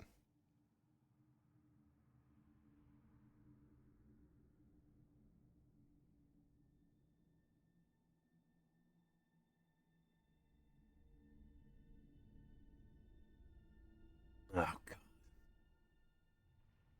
And it was literally a shitpost based off entirely. Let me see if I can find the Penny Arcade fucking strip, because I know it was a Penny Arcade. It was Penny Arcade.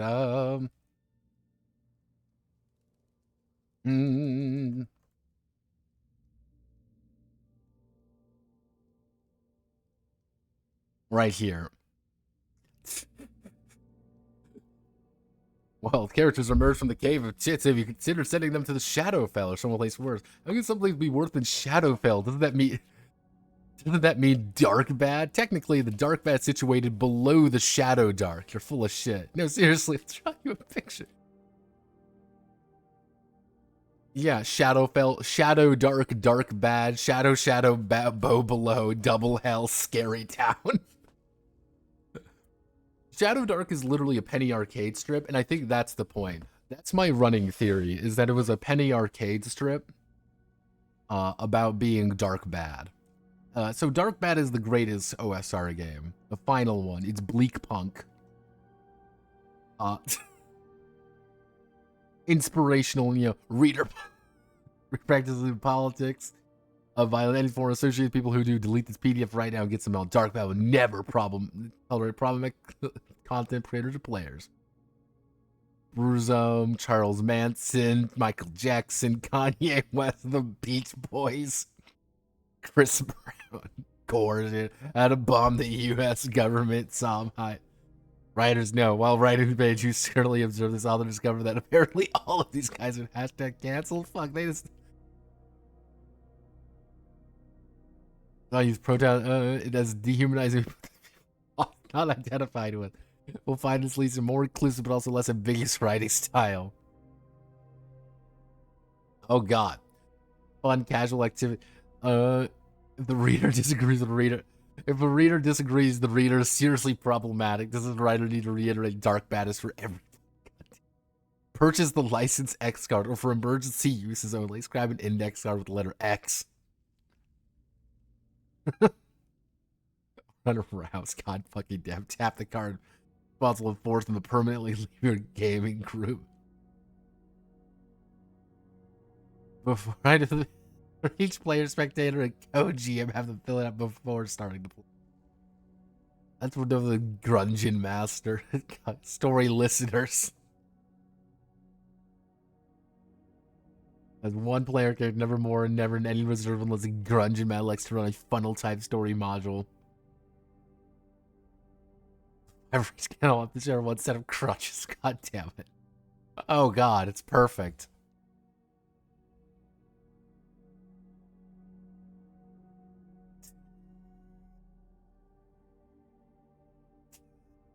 D4 starting.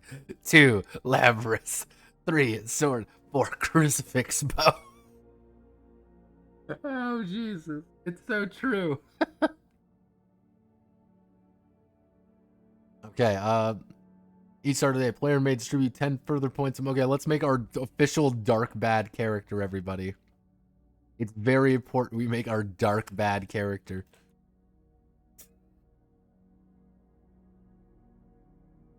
So we have strength, whiz, charisma, intelligence, dex, and cod in that order. Very important.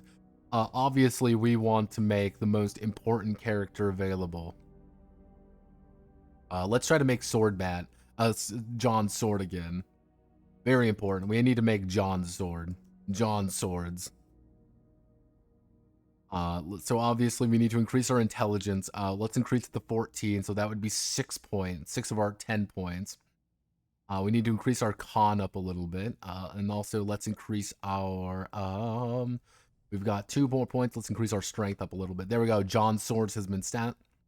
Let's roll our D4. Very important. Let's roll our D4. We are technically an acrobat.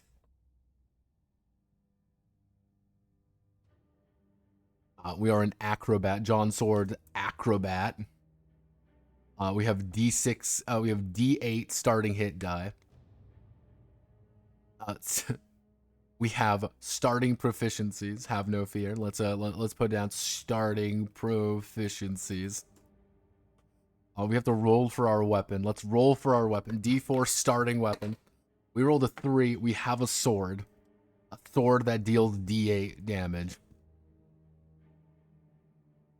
Perfect. Magic Crest is a D3 weapon. Lets you fly at high speeds. Now roll for an ethnic group. Alright, let's we're 2. We are an orc. -2 to intelligence and wisdom. Cannot do clever things. John Swords orc. Oh damn it. There we go. 5 Kitsune. God damn it. I saw the Kitsune. I remember that. There we go. Perfect. Human, elf, orc, dwarf. Making I don't care what players do, but each player needs a miniature that strictly follows what one sees, what one gets. Ideally, a boutique-ly printed and lovingly painted masterpiece. 2 axes, capitalist and random scheme. Obscure in the middle of each.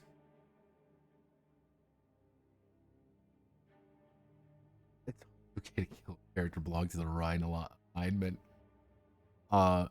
Obviously, we need to become a let's believe what we are. We are going to be a random centrist. I believe that benefits us the most. Starting wealth of E, purchasing on the player, roll the wealth die. Result equal to less than the cost threshold, lowers the die by 1 step. Step below D4 is poverty. Poverty thus begins to starve. Roll a treasure die, but this time maximum possible roll raises the treasure die up by a step. Roll random weapon. Adventuring. Usage die. Everything is usage die.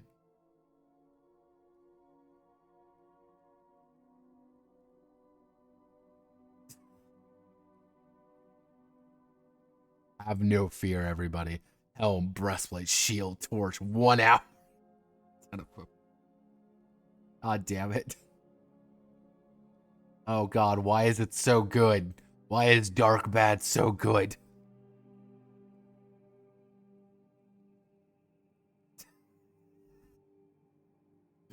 Magic points. A cast consists of 3 sets. Set aside another magic points. Clear spell and then roll on the magic table. Resolve effects. Alright, everybody.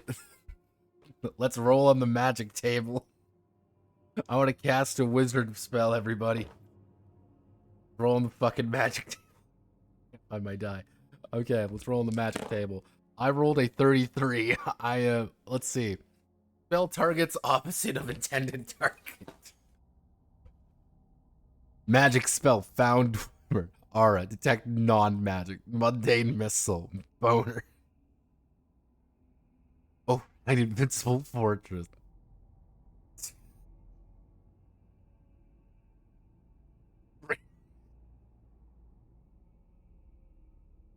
Oh, fuck. I wasn't prepared for this. I wasn't prepared. I was not prepared for greater colonialism. Oh, fuck. Oh, God. Oh, Jesus. Okay, I was not prepared for greater colonialism. Truth be told, I haven't read Dark Bat. I specifically was like, I'm not gonna fucking read this.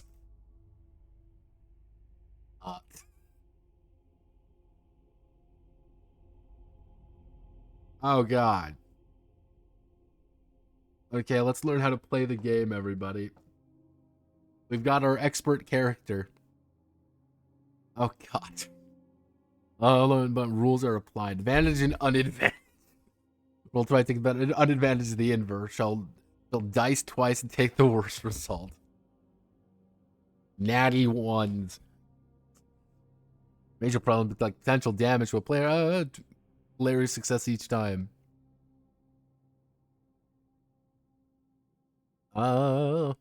Actions on certain steal dice mechanics from other games. Make up your own, draw cards, or flip coins.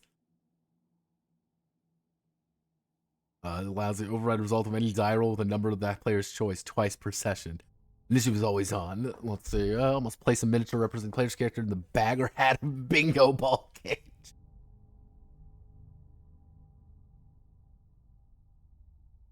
For the 90 seconds of vigorous randomization, the Grungeon Master will ceremoniously remove a miniature and the cue ball one by one to determine the initiative. Any miniature break that is certainly broken into many parts. To pulverize or properly fit into the initiative lineup, that PC dies. Fail forward.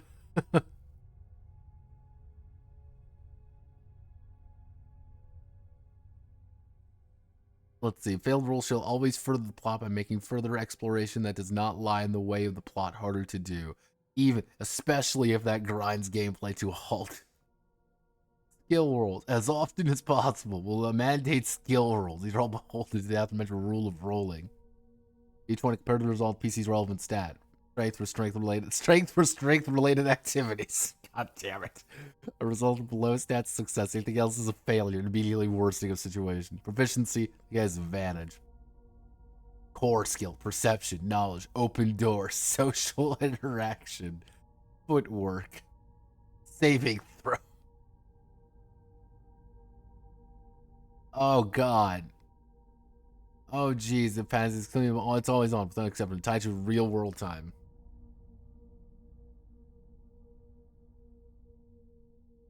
Every blow and comment takes as long as the fiction of the game world does have resolved on the table. Player wants to spend 10 minutes searching a room. The player will have to wait 10 minutes. The party needs to travel 2 days to the next adventure that perhaps are arranged to play again takes 2 days' time. Those supplies to last till the game session. Dark Bat campaign is always on. Players are either playing things out or determine things being played out in the background. Well, this one-to-one timekeeping has never been done before. It's very original.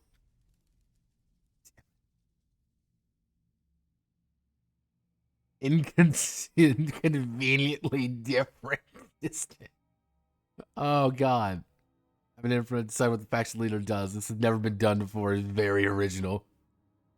It feels narratively appropriate. Random monster appears and immediately attacks the party. The monster can be anything at any power level. Dark and bad.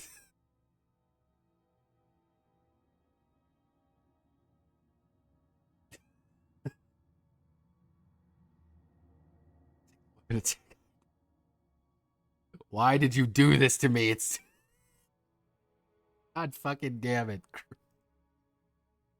Why is this so funny? Why am I enjoying this so much? Why? I shouldn't be enjoying this. I should not be laughing at this. This is a parody.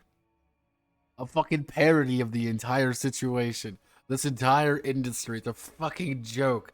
But I can't help but laugh. It's so fucking funny. But so broken. But so amazing. Roll weapon dive. Roll lesser equal victims damage. Damage is killed. God. See, here's the curse thing. Here's the absolute curse thing about this combat system. You can make this combat system work. And I'm going to tell you how to make it work. Effectively, you're effectively going to be writing Urban Jungle's combat system. Because in Urban Jungle, any damage you take is lethal. You get down immediately from anything. And what you need to do is you need to soak that damage with various things. So if you do manage to take damage, if you are shot in Urban Jungle, you have to do things to mitigate the damage as much as possible. And actually taking soaks is very important. That is legitimately all you need to do in this to make this system work.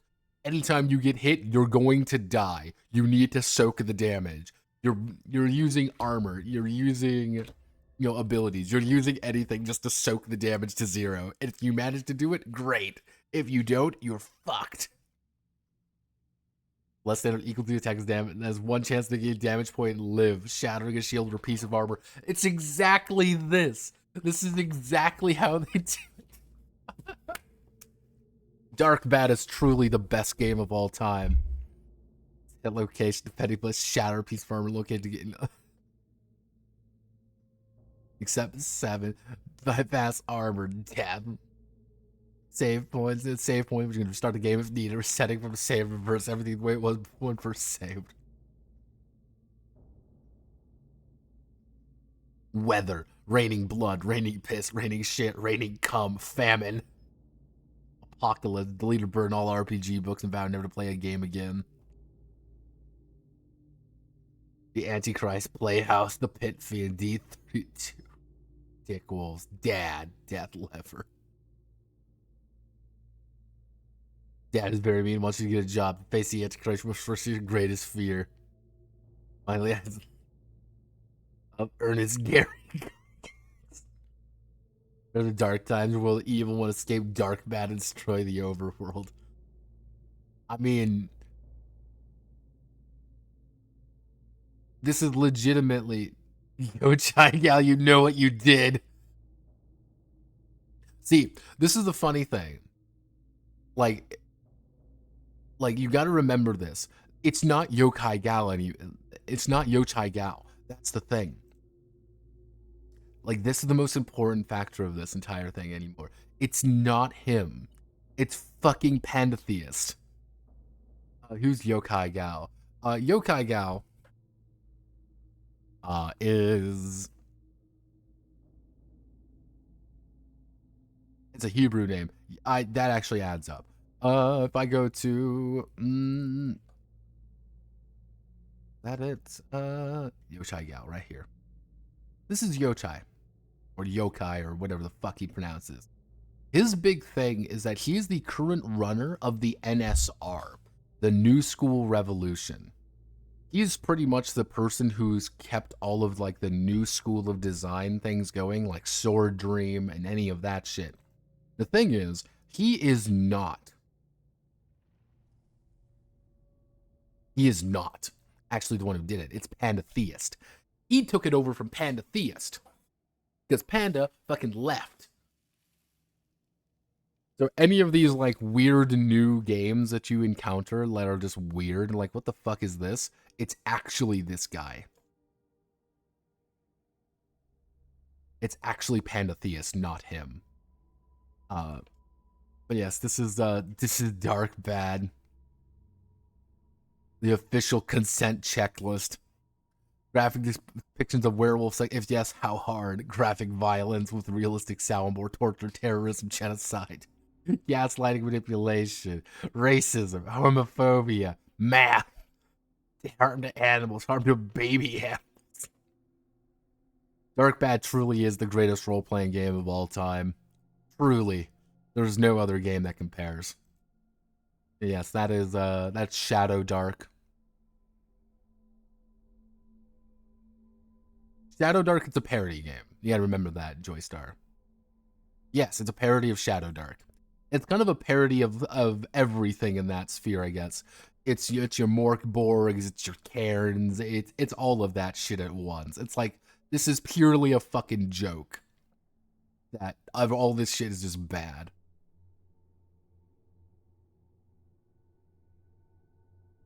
That's Shadowdark, and it turned Dark Bad. Final OSR games. As I was kind of saying before, OSR needs something to... I don't want to word this. OSR needs something to bring it forward. Because right now, it's kind of sitting in stagnant water. And the thing is now, it's used to be like everyone was happy sitting in the stagnant water, kind of churning it a little bit. But now more people are trying to enter into the stagnant water and pissing in it. People are entering the pool and pissing in the pool. And it's like, okay, this isn't fun for anyone anymore. You ruined our time. Stagnation in the TTRPG industry? No, impossible. Exactly. I think OSR is a little worse than other fields. Simply because there is so... What do I want to... The OSR is a little bit worse for wear in that front, simply because of what it is. It's that it's supposed to be like, oh, let's go back in time a little bit. Let's try to remember the past. Let's try to remember the past. Let's try to remember the past. And because it's doing that as much as it is that it gets stuck in it a little bit more than I think they were thinking of, if that makes sense. Like, it's not like, oh, hey. It's not like, oh, hey, we're making a cool brand new game that no one's ever heard of before, and we're trying something new, but using kind of a familiar system. No, it's like, hey, we're making the same shit we did last time, with just slightly different naming behind it. Like, oh, that's kind of painful. And that's how I hear that a lot with a lot of the OSR guys I talk to, where it's like, yeah, everyone's kind of just sick of getting the exact everyone's kind of sick of getting the exact same shit over and over and over again.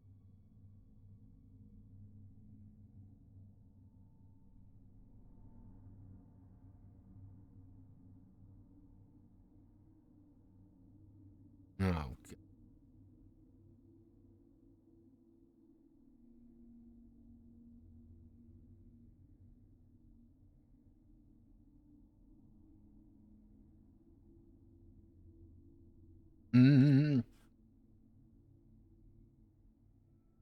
The question is, what does the TTRPG? Hello, Ethical. You missed me going over Shadowdark. You missed me going over Dark Bad. We're going to go over Kickstarter Cock and Ball Torture here soon. The question is, what does TRPG need to advance forward? Like, what do we need to do to advance the medium, and how do we do it? Grim Jim. I know Grim Jim. Yeah, if not while in stagnation, mediocrity, while their mediums advance forward, imagine video games were stuck artistically and technologically back in early 2000s. Not all change is progress, and fundamentals of computer games have indeed remained the same. There's been a lot of dead ends. Here's the thing. There's one fundamental issue when it comes to tabletop role-playing games. And this is the most important thing that you have to remember. Now, are you ready for this?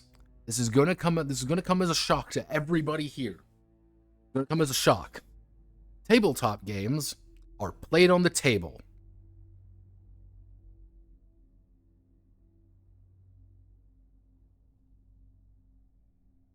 I know, I've blown your fucking minds here, real fast. I've completely galaxy brain moment, everybody. But here's the thing. Let's look at a 2000 video game. Let's look at video games in 2000. You had shit like crazy like wow, like you had fucking Crash Bandicoot. You had Shenmue. You had let's see some other fun games from 2000. Majora's Mask, was around that time. Of course, we've got Lara Croft back in the day. We've got all these older games really kind of coming along. But I'm gonna let's play a game. Let's do 2023 video game. Brand new games. I'm gonna hate to break it to everybody here. There has been advancement in the Vigisphere. There's been a lot of advancement for a few reasons. Tech has gotten better. Computers have gotten better over the past 20 years than ever before. In the past 20 years, we have seen more technological just spiking than anything. Again, you gotta remember, like, let's say like Doom, let's say like the Doom 1. The original Doom came out in 1993. Came out on the fucking build engine. This shit right here was seen as some of the most innovative things imaginable. Morrowind, like, not even Morrowind, Daggerfall. right here, Elder Scrolls Daggerfall came out in 1996. It is 27 years. It's about 26, 27 years old at this point. This shit was amazing back in the day. Like, you propose any of it, that's insanity that this shit worked as well as it did. And generally speaking, it barely did. Daggerfall's a fucking mess. It's this horrifically massive endeavor. But this was, like, yeah, I think this was 96. 5 years ago, it was, like, you were struggling to, like, make a lot of different things. Now, though, holy shit. Like, even people meme about it. Like, people meme about things. Like, here's the thing. People meme about Skyrim and shit like that. And generally speaking, well, Skyrim's smaller than Daggerfall, technically. Yeah, Skyrim is smaller than Daggerfall by a pretty large amount. But for the fact that you can do as much as you can with Skyrim, the fact of what you are able to do, the fact that the amount of stuff available is astounding. Gameplay-wise, well, you know, sometimes gameplay changes, sometimes it doesn't. But just the pure amount of tech behind things has changed significantly for Vidya. And mind you, like, there's a lot more going on here behind the scenes. This isn't even dealing with just the rampant amount of tech stuff changing. This is also dealing with things just like in the industry in general, even things like, again, over the past few years, Vampire Survivors absolutely spiked the amount of this very particular game in there. There is innovation in the video sphere because there's a lot more stuff you can do. It's also a very personal experience. I think that's a very important thing to note. It's... my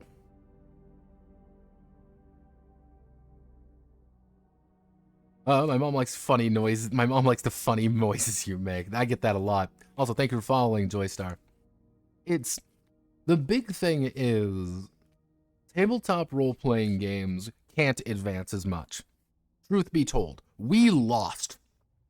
Like, if you were to really say, TRPGs versus Vidya wins every single time, by far.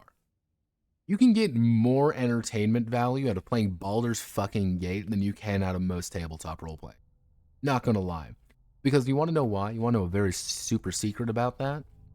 Because in Baldur's Gate, you have a professionally written story by people whose job it was to curate the experience so you have as much fun as possible. So you get all the right characters with all the right voice acting, and everyone's having fun. It's a good old experience. By yourself.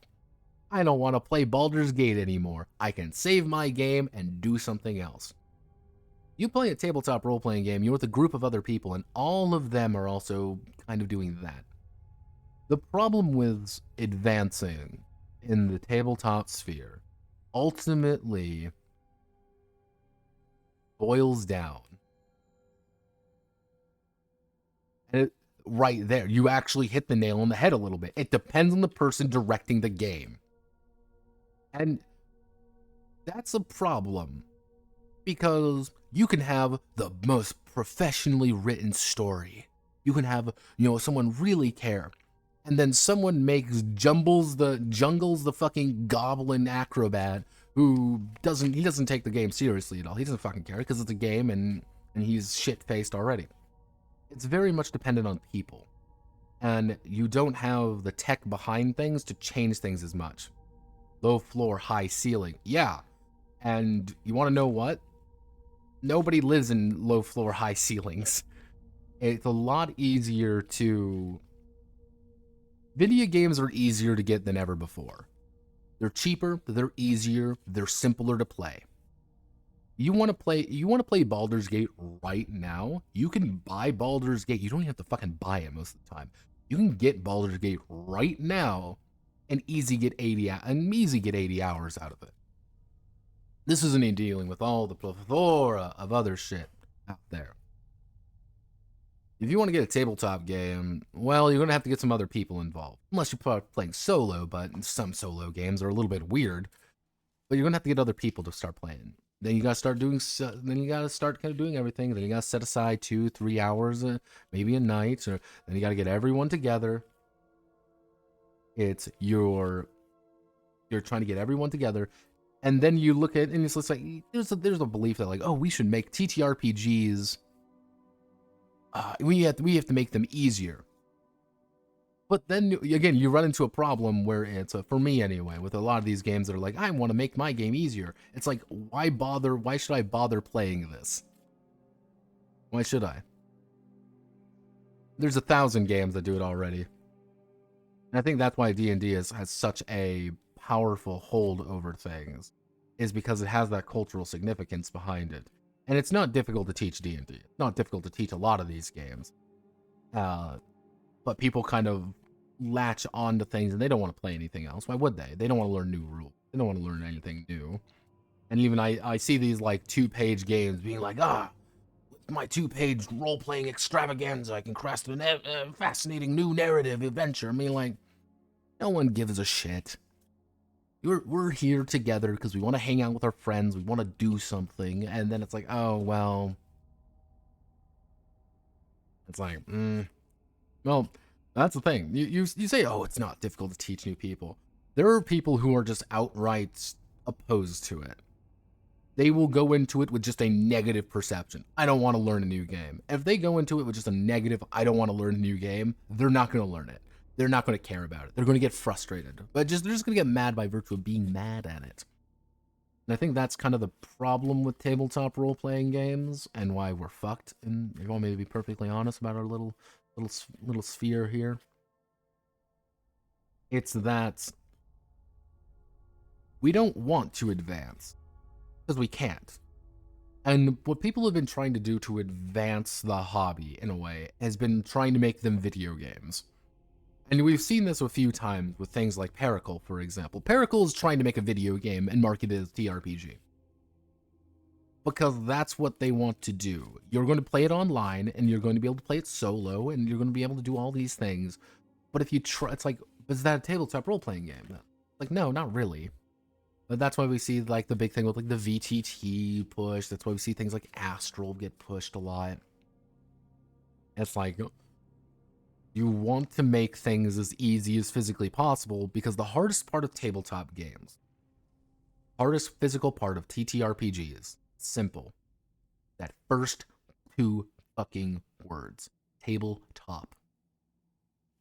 People love playing role-playing games. You get people invested in it, they're going to have fun. But they also need to hit the table. They need to get there, and it's like, oh, that's 2 hours out of my day, and then someone may not be feeling too hot. There's other people you need to actually play with. That sucks. Other people suck. I just meet people at the pub. You'd be amazed the number of people who just, you got to go online and do it. You've got to play online. You got to go with other people. And that kind of... The problem with tabletop role-playing games is that if we need to actually advance anything... Have board games been innovating, though? I live in Dublin, so pubs around. Yeah, Dublin's a little bit different. It's also, Dublin's Dublin. And board games. Board games have been moving steadily in some aspects. Because the thing is, you still have, like, the chief creature of things like Monopoly and Catan. Monopoly still makes more money than God. Monopoly hasn't changed at all. We did have the board game renaissance in about 2013 to about 2017, 2018, where we saw a lot of new board games come out. And a lot of them do try to do something unique or try to do something new. And a lot of them sell one copy and no one plays. The problem is that truly innovating TTRPGs is a slow and steady process. Exactly, it is slow and steady, and it's not... Board games have been innovating, but it's kind of one of those things like, you're going to end up with like, hey, here's a brand new board game. What is it? It's a worker placement game. Ta-da! It's a worker placement game. Yeah, that's kind of the problem. Is it's like, yeah, this is a brand new, more innovative, cool board game. Just focus on improving our craft as storytellers. That shit's hard. That's the problem. That shit's hard. There are people who just don't gel well with it, who just don't do it. And that's already kind of lowering the pure number of people who are... We don't have enough. We don't have that many people, relatively speaking. We don't. We have fewer people willing to GM. The Darkest House that costs $50. It's supposed to offer some fancy features. Sadly, I have not checked if files are dolphin porn or not. If you find it, tell me. Monty Cook and... I know Monty Cook. I know him and his degeneracy. Irish. We can say, oh, we should just become a better storyteller because we can beat video games on that point. Yeah, sometimes we can. But again, you're one person who works a 9 to 5. You're one person and you want to sit down and be like, I'm fucking tired this week. I've been working all week. I'm ready to go. I have a pub, you know, I'm ready to play some games. And it's like, are you really going to, like, I'm improving my story crafting techniques? Or you'll be like, I'm going to play a game for fun.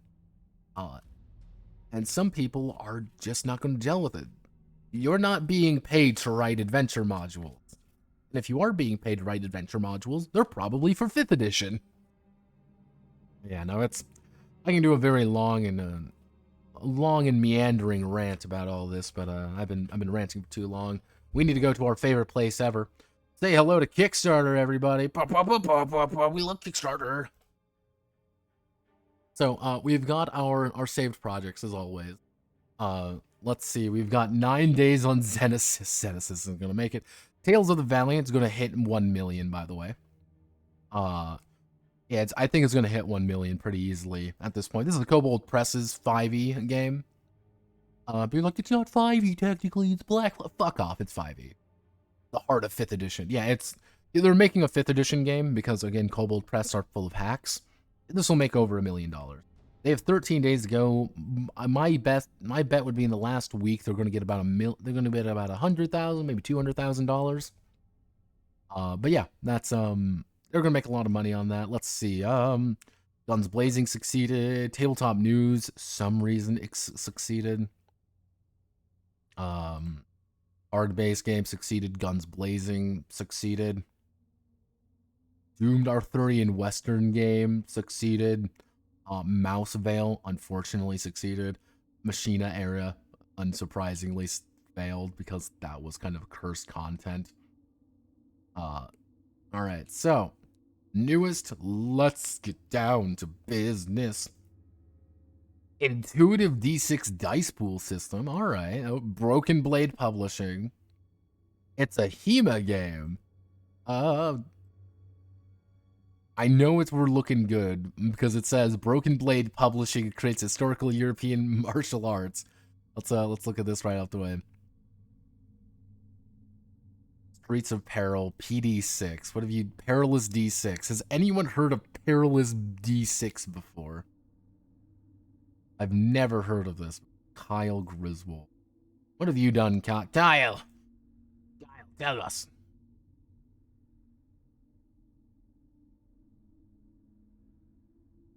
Alright. Looks... Okay, oh...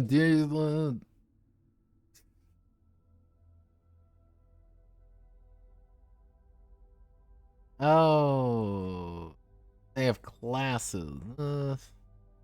Maybe not my favorite thing in the world. I mean, you're doing something different at least. I give them credit for that. Something different.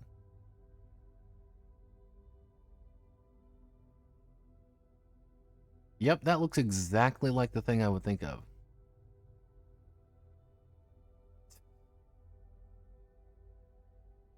Yep, Kyle looks like exactly what I would think of.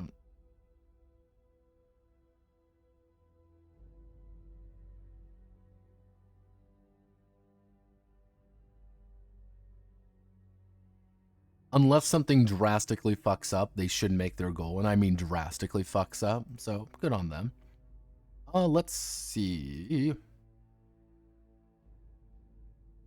People enjoy writing. There are plenty of volunteers to drop for drama clubs, too. Oh, gee. What do you think about Degenesis?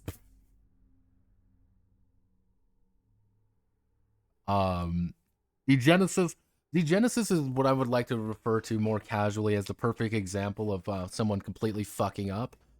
and writing a game system nobody plays. Because they were a bunch of artists. And that's what they did. They were a bunch of very talented artists. They just wrote a game that was a passion project and didn't sell it. It was, I actually, some of the people in one of the other servers I'm in, they're doing a Genesis game. And it's really funny, them talking about things, because it's just fucking weird. It's fucking weird. You make a game, you're better off using cards for maneuvers. Sometimes. They want to use D6s. I think they're going to be, if I were to be a betting man, they're basing it more off of the, what are they, Song of Swords, and in turn, the, Riddle of Steel. Let's see. Yay, miniatures. Yay, miniatures. That's just boobs. I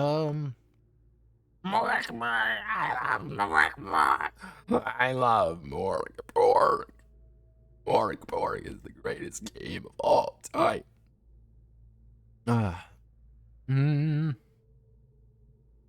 Oh, Deadball. I remember Deadball. Yeah, Deadballs is literally a baseball sim. It's a baseball game. Pick a batter, pick a pitcher, and then you start rolling. It's a really interesting, weird game.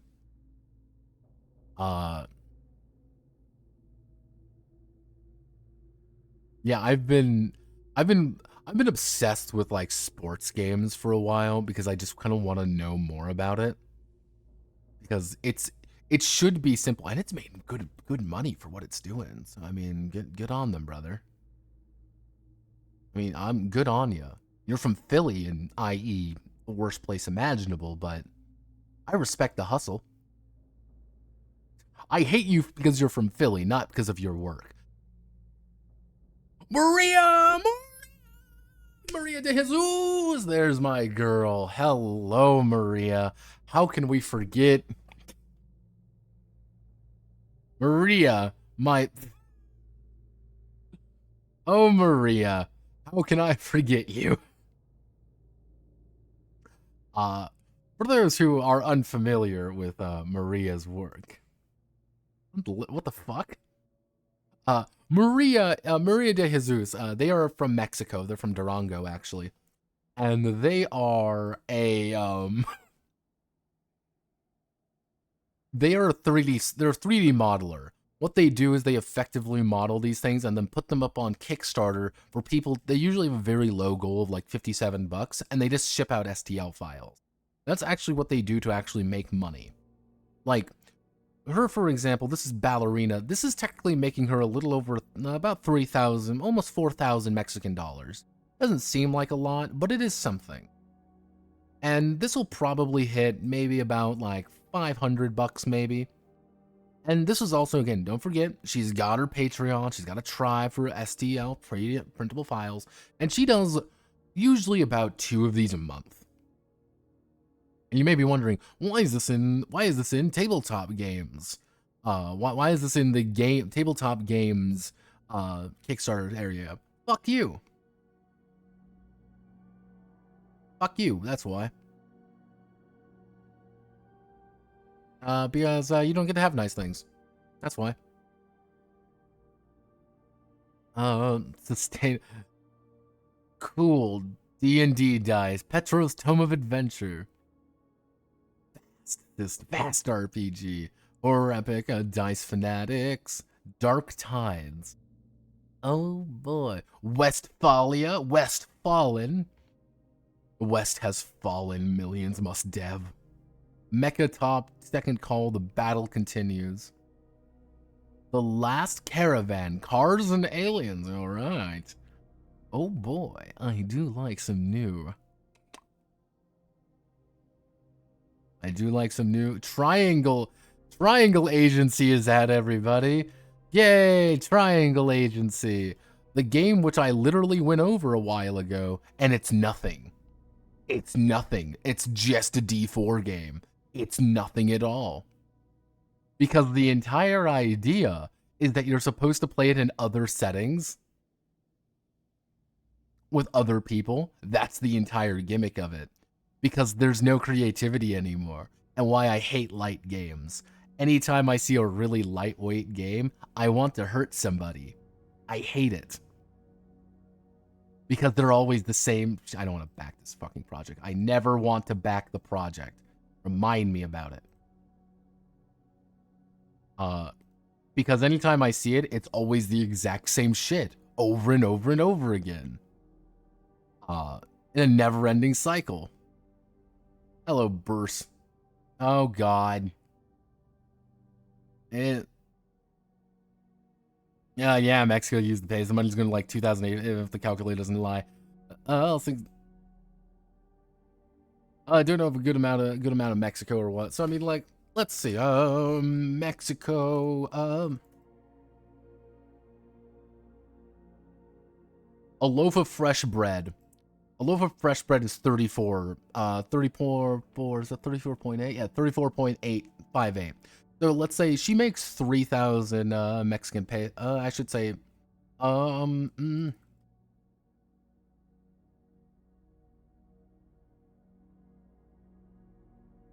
about average monthly salary in Mexican pesos is 25,000 MXN, about 14,000, about 1,400 USD.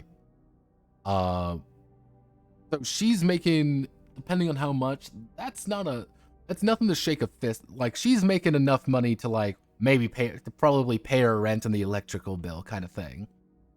So she's not making, like, a little amount of money. Like, she's making a decent chunk of, like, she's gonna eat on that. For something that's already done, yeah. Critical Role in LA by Night shows people are interested in storycraft at the table. There's a very distinct, I'll counter that, Joystar. Very important thing to counter with that. And the very important thing to counter with that is Critical Role has a staff of writers who make sure that everything goes perfectly well, and there's Matt Mercer and a talented stable of people whose job it is to be good. LA by Night is the same way. Very important. That's a very important concept behind that. Those are not real. Those are not your friends sitting around a table, fucking around. I am not a professional actor. I'm not. I am not paid money to voice act in products. Matt Mercer is. And he has a group of people. They aren't that good actors and writers. Doesn't matter if they're not. They're still good actors and writers who are being paid salary and money to do this. I am not being paid to run a game for my friends. They do not pay me money. Because that does change the dynamic of things quite well. Well, I don't think they were good at all. Oh, like, that's kind of the thing, is there's a lot of people who do think they're good. And Matt Mercer does, like, Critical Role does make $1 million a year, is $1 million in his company. You gotta remember that too. They make a lot of money, and there are a lot of people who make sure Critical Role or LA by Night or all of these things actually run very well. So, like, anytime you see people say something like that, it's not real. And that's why, like, Matt Mercer always has to put out videos. Like, Matt Mercer always has to put out videos being like, do not think your every GM is going to be like me. Please don't. Fiction first, like,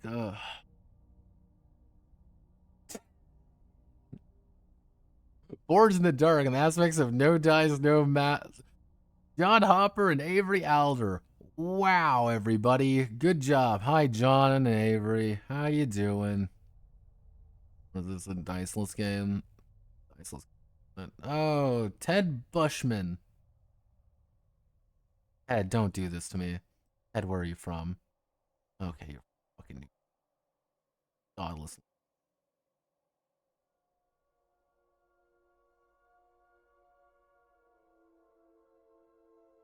Yeah, no. Dice. I'm curious. Tell me, what is this? Getting started, Traveler. I don't like the fact that, no, it's, God damn it, you've made Forged in the Dark again. God damn it. They've done it again. He can't keep getting away with this. I always find it funny, people. Again, it's like we've innovated forward.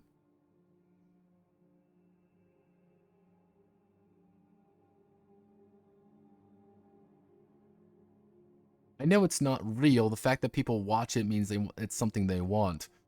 People watch television shows doesn't mean they want to be actors. It's a show. You have to remember that.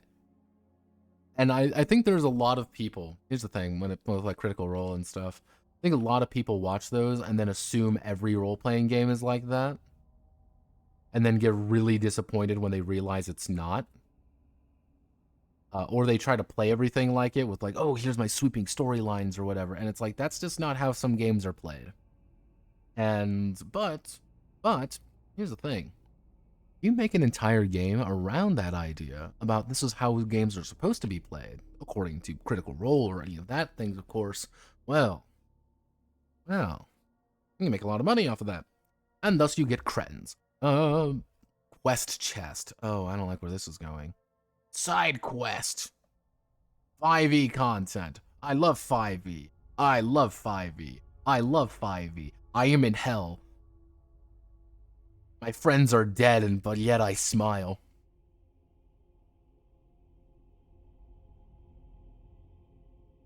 Giant themed mushrooms. Nano games. I do like nano games, though. I do enjoy. I like little tiny, like card game or board games. I always find those fun. I actually own two. I actually own two of them. I played Avignon. If any of you have ever played Avignon before, Avignon's so fucking fun. I have to see if I can. It's like this little tiny wallet game. It's great. Let's see. Old school RPG resources. Let's see.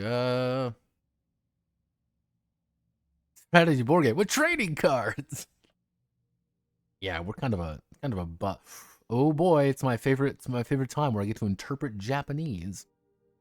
Monthly wargaming supplies direct to your door. That's interesting. Staffordshire. Actually, by Staffordshire. I almost went there just because I wanted to say. I almost went there because I wanted to say that I was going to Staffordshire because it's a silly name. Think of Bob Ross, but for Legos. Why? But why? Dungeon Domain, system agnostic fantasy RPG with endless opportunities for expansion. When they say it's a system agnostic fantasy RPG dungeon, what they mean is it's a 5e dungeon that you have to fuck around and find out with. High fantasy meets black powder. Oh.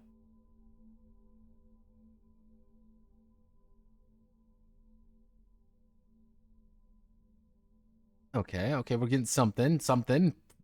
Penumbra City. I like the word penumbra.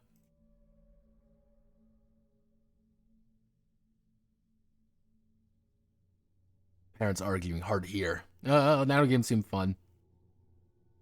The system agnostic was made for 5e and Pathfinder. Yeah, exactly. When someone says we're system agnostic, what they're actually stating is that it is Pathfinder 5e content. That's something you have to remember. Hi Harry party game.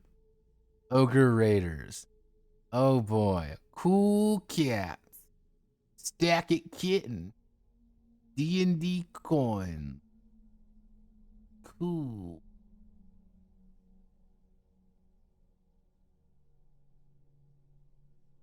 Not a sacrifice. Okay, there we go. Broken Tales, 51,000. All right. I'm from Italia. I like Italy. The Italian RPG scene is actually pretty interesting because they do produce some interesting stuff out of there. Oh. Ooh, roll-in rights. Roll-in rights are fun as well. I wish there was more roll-in rights, but...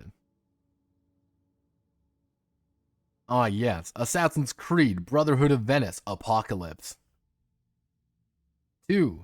The role-play. Slabborg, post-Soviet semi-fantasy by Morkborg. It's Varric's game, everybody. Con. Hell Train. It's a DCC compatible game.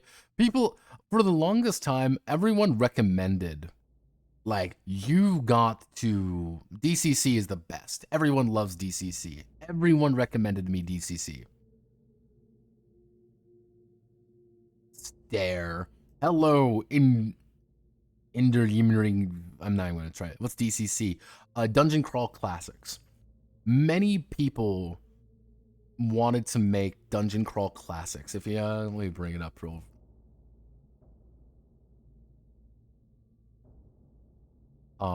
People were like, this is the greatest game ever. Everyone likes DCC. You should play DCC. DCC only. Everyone loves DCC. For a very long time, that's what everyone told me. And then, like, more recently, people like, DCC sucks. It's awful. If you play it, you're a stupid goblinoid. Because it uses Zadochi dice. I believe that's what it's called.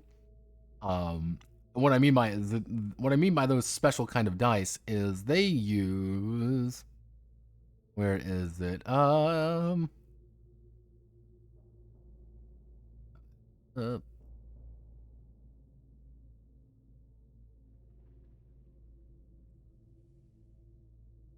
Yes, Zochi.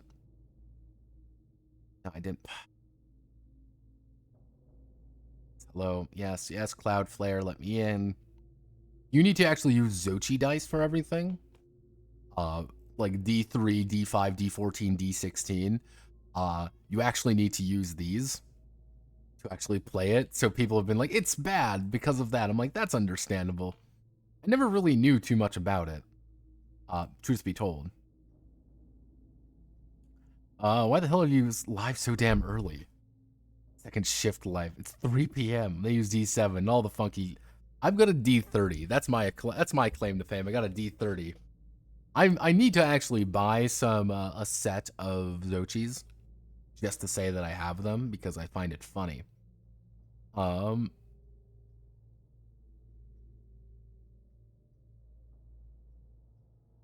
Wait, those wacky dice exist? Yes. They do exist.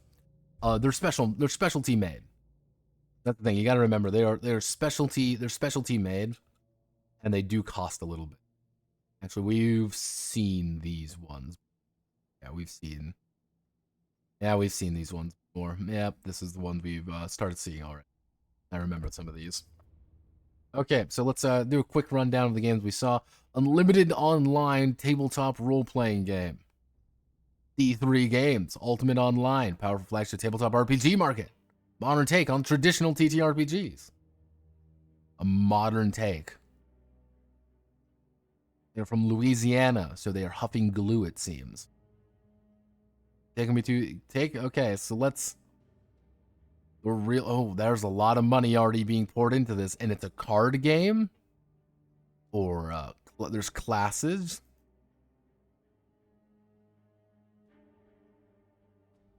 Video game S class, and the knowledge of professions. Okay, so it's... Oh.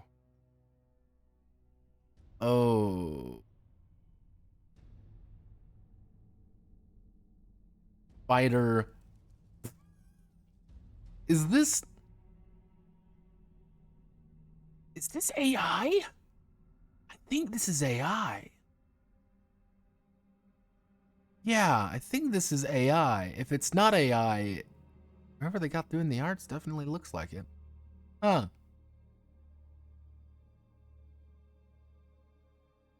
Good on you. You need... sorry. Sorry. I just realized he needed $85,000. Yeah, how about,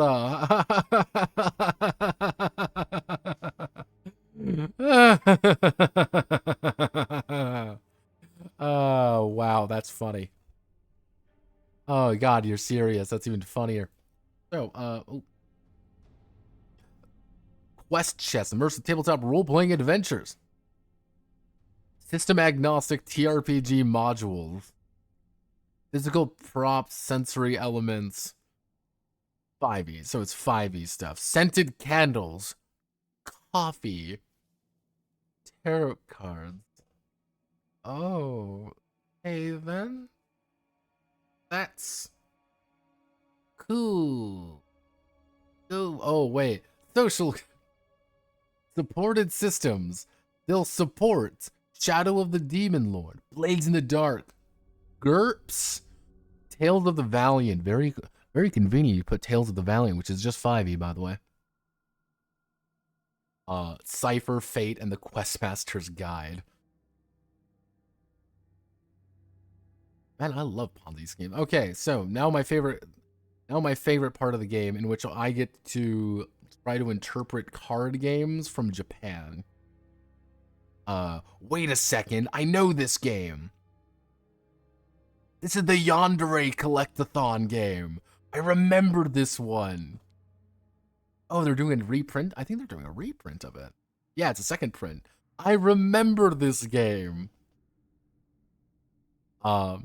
If I remember correctly, the entire thing with this game, what you're supposed to do is like form connections with crazy fucking girls.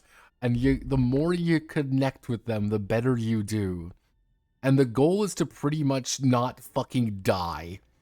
Because all of them are bonkers and want to kill you. So it's like you want to push them because that's the only way to get out. But the more you push, the more likely you'll fucking die. Yeah. Crazy. I love it. English version of the rulebook. Yes. Connecting links. 25 girls connecting the truth. Oh boy. Go live and beat.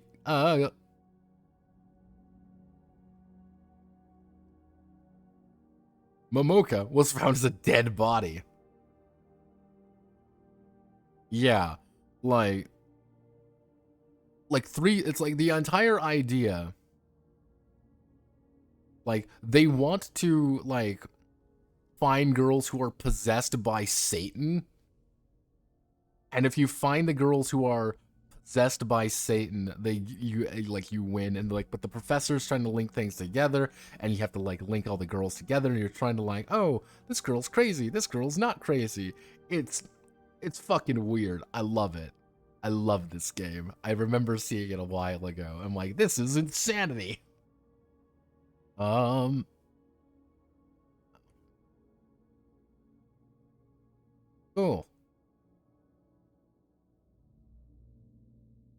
Trading card.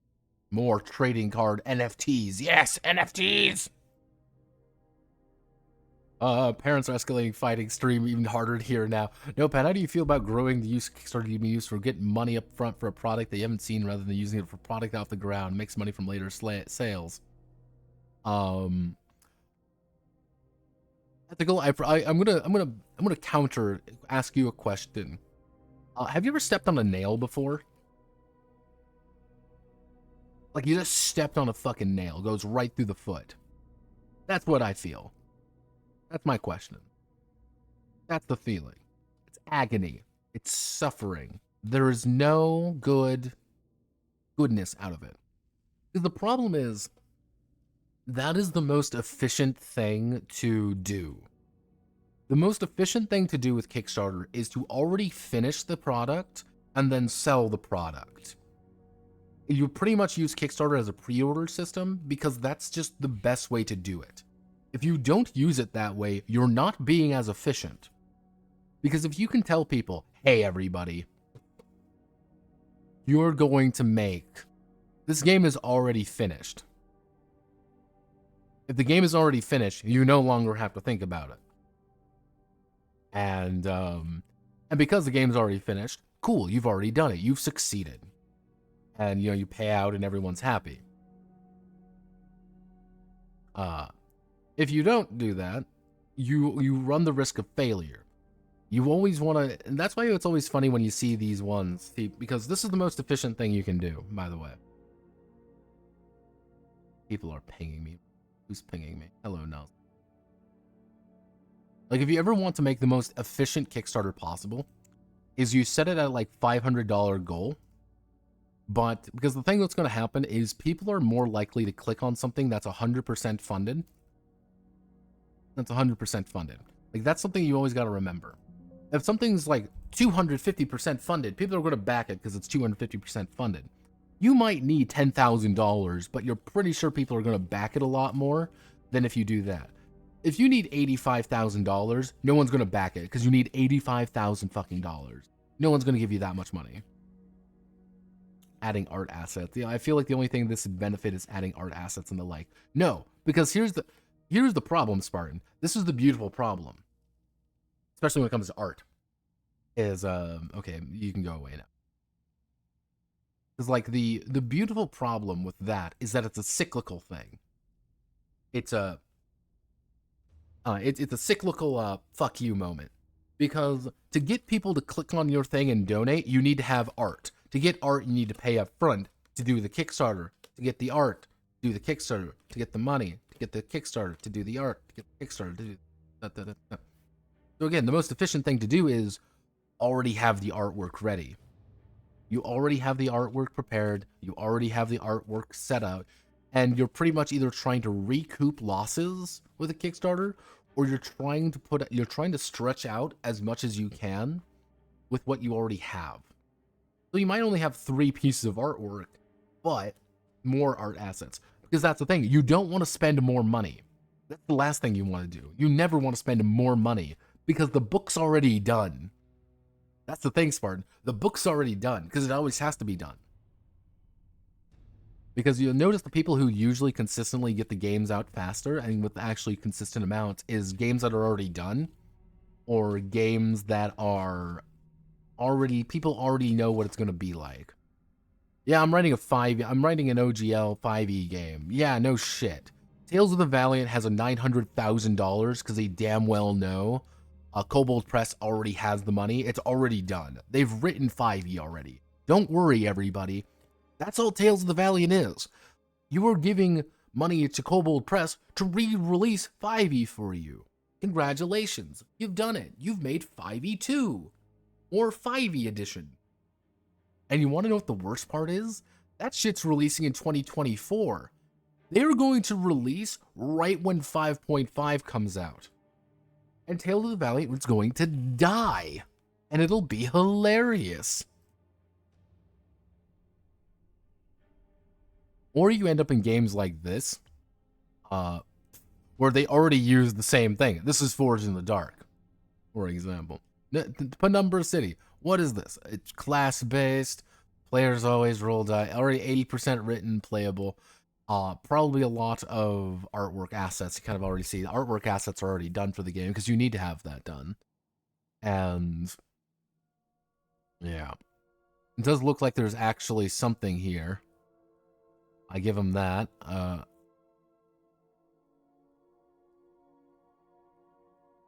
let's see. They tell me, see, the fact that it's like, oh, here are your classes and stuff. I'm like, what's the actual game? I'm like,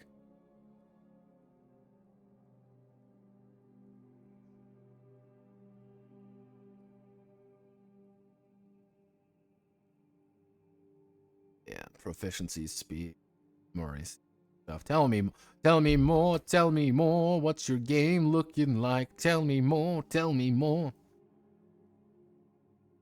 Like,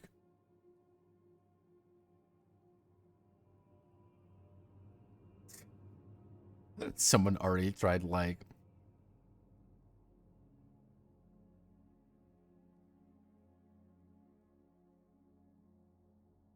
oh,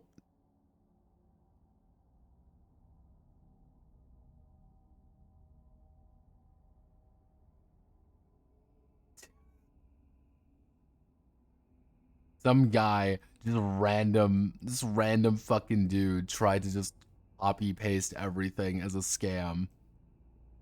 And people gave him fucking money. That's the best part. People gave him fucking money for it. Like, it's in euro, for God's sakes. He says he's from Tucson, Arizona. You dumb motherfuckers. God, you fucking dumb. Broken Tales of Upside Down Fairy Tale. I remember this game. Didn't you try to make this a while ago? Yeah, you already made this. Oh, it's an expansion to this one. Yeah, because I remember looking at Broken Tales a long time ago, and it's like, yep, it's a thing, all right. Very Italian, very artistic.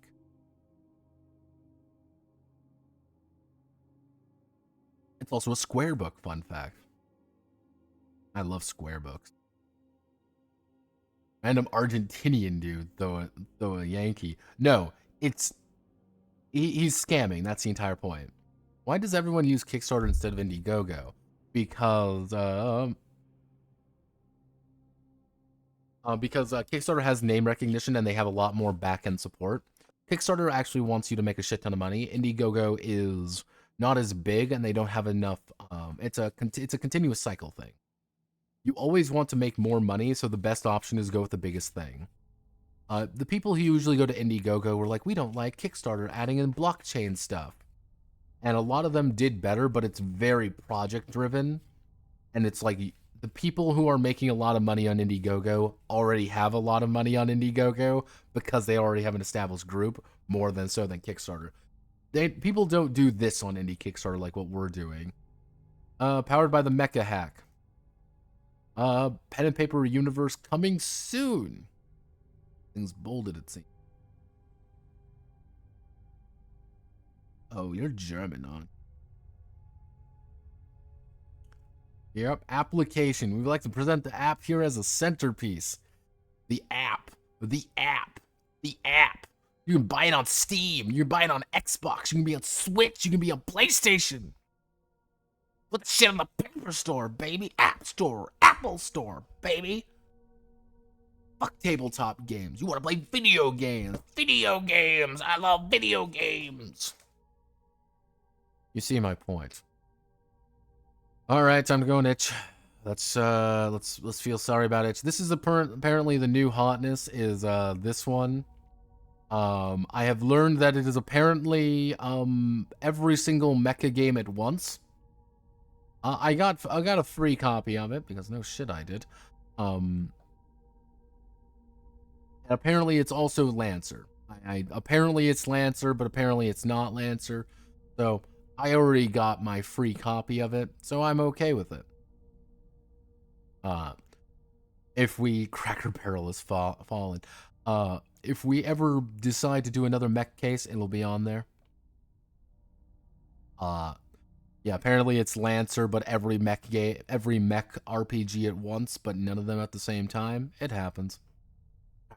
Cracker Barrel is fallen. The Waffle House Index. It looks like it's oh.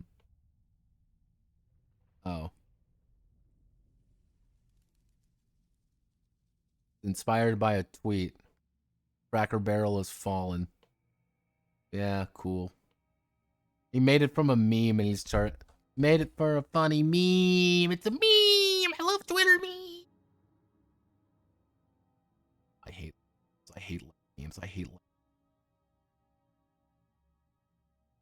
Grift Economy RPG. Yay. Wander Wizards. Yay. Morkborg. We love Morkborg. Morkborg. A fucking Morkborg. Morkborg's in my fucking mind. It's in my fucking veins. It's all over me. I can't escape it. It's here. I can't run away. I can't escape. There's no gods here. Only Morkborg.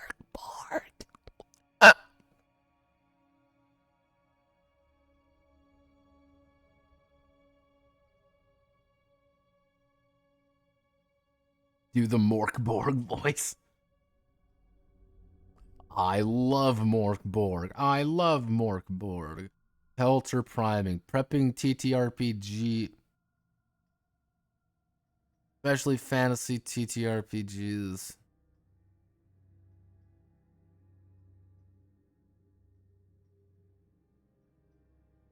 Vaguely historic. What the fuck?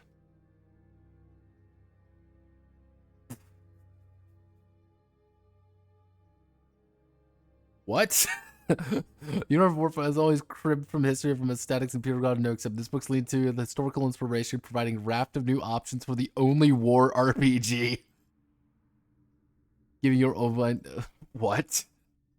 Oh. This is legitimately like... Why does the... What? What? It's...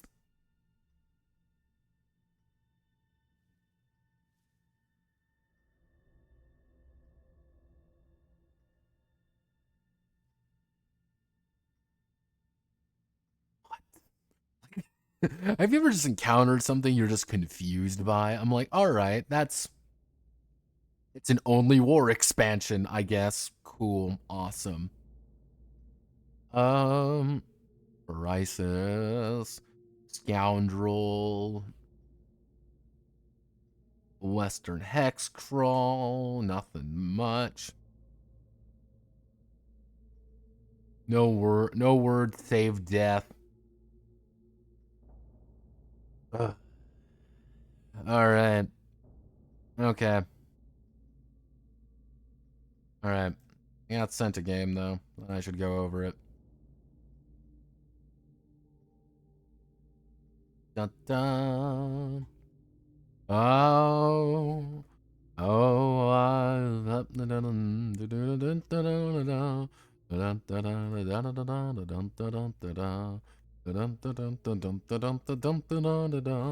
EDF deploys.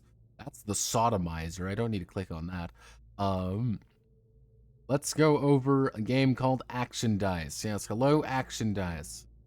Exciting tabletop role-playing game experience. So, go up, it's in the middle.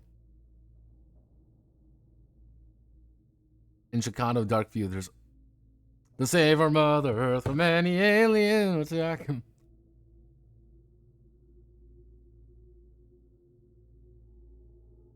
You reinvented Warhammer Fantasy? Yeah, all the time. Hell yeah. How would you make a system combo between Crunchy Rices and rules like GURPS? I mean, GURPS Ultralight already exists. GURPS Ultralight is a single page. It is the quintessential way to actually surmise a system.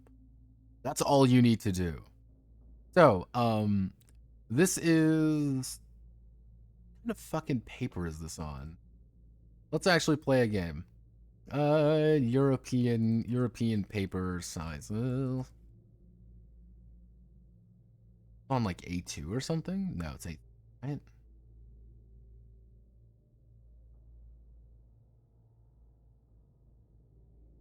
Yeah, it's A3.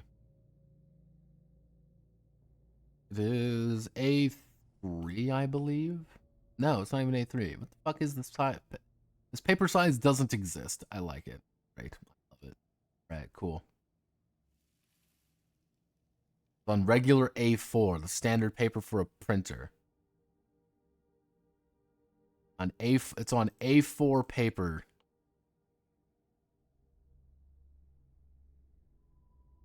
Okay, it's on A4. It is also 15 by 11, by the way. It's 15 by 11 inches. Actually, it's 15.13 by 11.69. Fucking huge. Okay. Action Dice is a game where players narrate a story together. Narrative game. I know. It's amazing. Lots of the theme, lots of what happens, things what you want to say, blah, blah, blah. Obtain a set of dice. Cool. See, it is funny. People, see, I always struggle to have people, like, understand what's the proper, like, what do you represent the D10 as? I usually end up representing it as, the 4-pointed one that's a little bit, like, oblong. That's how I always represent it. Make a player character. Background, right? 3 nouns. Man, I love nouns. Yep, write a paragraph of each. Feature included. Okay. Motive, right? 6 verbs about what they do.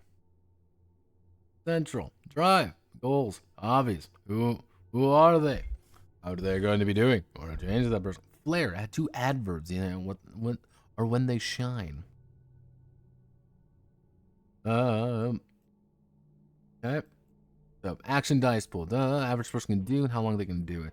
They take physical actions with their physical dice formed by 3d6. 2 points of vigor represents their stamina. Physical dice pool. They take mental actions with their mental dice formed by 2d4. 1 point of vigor represents their concentration. These together are their mental dice pool. So you're always going to have, from this, you're always going to have 3d6 for your physical, 2d4 for your mental. Mental vigor and physical vigor are different, but they do probably, I'm going to make a wild bet, they are...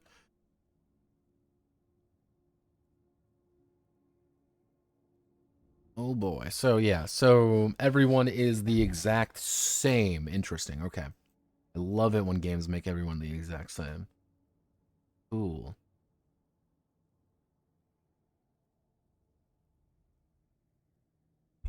Yeah, to answer your question there, McDrew you don't, because both technically have their own variations of both. And All Risis is supposed to be a meme game. Let's see. When dice are used, they exhaust become the next smallest dice. D4 is gone. So generally speaking, you have to roll the dice twice effectively. You don't roll that many dice. You aren't really supposed to. Cool. Negative point can be applied once in a round. Do not go away after being applied.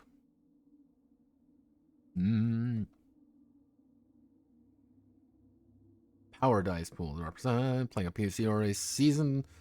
They create their dice pools. Use the average person at starting off point. Use 6 experience points. More vigor, more D4s, more dice up. Okay, well,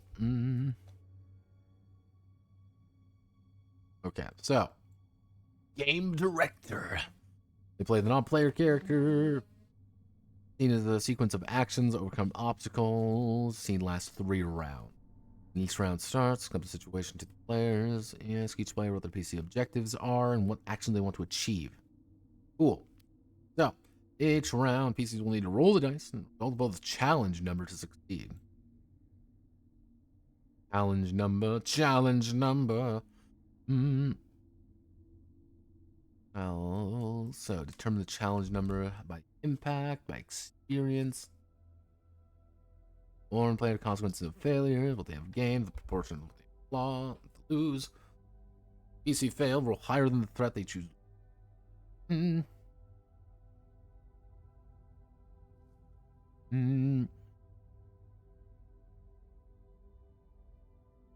So, going to a feature, background. Ooh, I don't like this very much. Background, double the results of one die. Each background can be used once per scene. Add a die to your result. Drive D12, gold D8, hobby D4. So you should really only have, unless you're like supposedly supposed to just like do 1, 2, 3, and then just write in 6 more. There's no reason for you to take hobbies because the hobbies only give you D4. So it's like, yeah, just take drive because there's nothing stating over here. There's nothing stating over here like you have to take certain ones. It's like, no, I can just take 6 drives, and those are just good enough for me. Unless this is it, like, is it supposed to be 1 drive, 2 goals, 3 hobbies? Is that supposed to be the way it is? Okay, no, that has to be right. 6 verbs, 1, 2, 3. Because I thought it was like 1 drive, 2 goals, 3 hobbies. Like it's doing a list. That could probably. That's how I actually initially read it. It was like, okay, like you're going down a list, like 1, 2, 3. That's how I saw it originally. So I think that makes a little bit. I'm like, why the fuck would you choose? Why wouldn't you just choose drives for everything? Become Sega Mega Drive.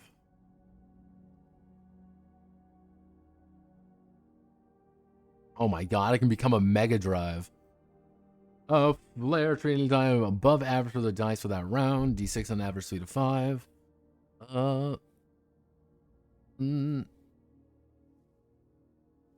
Yeah, each flare can only be used once per session, so fuck do you get flares? At 2 advert. Burn, you can have a die reach its maximum result and exhaust it to 0. 0! Conditions, you may re-roll any die when acting with a beneficial factor. And let me guess, you're re-rolling the highest die. Heroics, great risk to themselves. You can give a hero points. Oh boy, there's a meta economy too. Awesome. I love it. I love hero point. I love meta currencies. I love meta currencies that pop up at the very end of a book because it's 2 pages. This is just a blank page. All right. See, this is 8.5. Wait a second. Wait a fucking second. No, this is a completely different page size. That's. Fuck, are you supposed to be? I hate the way this book is laid out.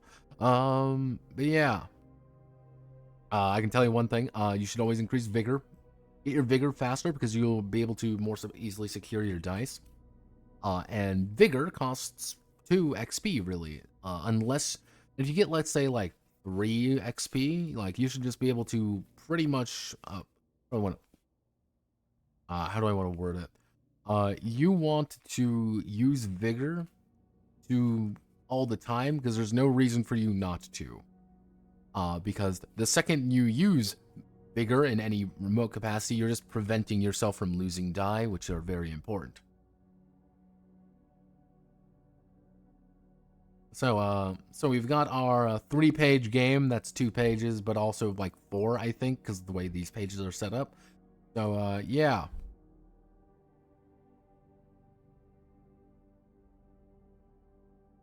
But you would be unable to do more difficult things. You would need to burn dice to reach it. Yes, but if you burn dice, you're killing yourself. So that's a net 0. There, Joystar. Pretty much, if you ever have to reach a situation where you're being forced to burn dice, you are fundamentally in a situation where you have reached a failure state. You are losing resources for very little gain. Actually, let me do a double check. How do I regain dice? How do I regain dice? How do I regain?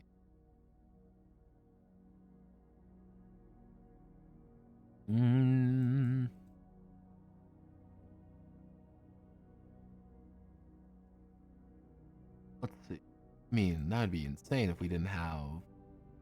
It'd be weird if there wasn't a. Let's see. Actions. Scene lasts 3 rounds. Where is it? Form a PC of their failures. Roll higher. Knock down all dice. Yeah, I don't think there's actually a way to recover dice. Game. So I can only assume by the time you remove a dice, it's Jover. As John Elton once said, I think I'm gonna kill myself. Where was it? Did I miss something?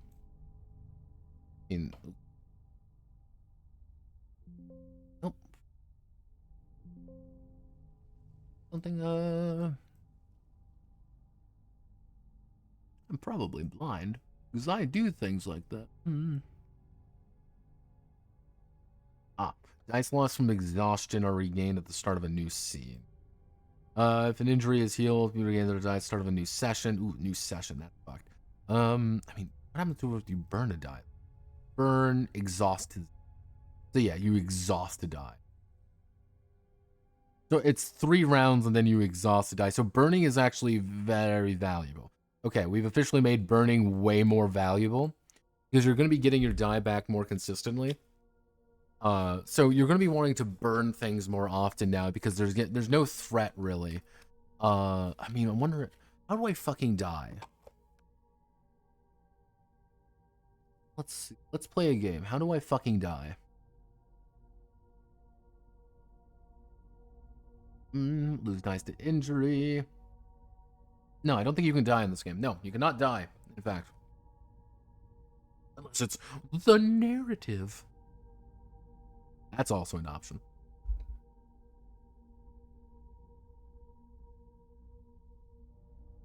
So yeah, so main way to successfully brain surgery is my hobby. So this main way to play this game is find a challenge, instantly succeed at the challenge via burning or hero points. What you should do is use a hero point and then burn everything to succeed, and if you fail, good luck. So yeah. That is how you action dice TM.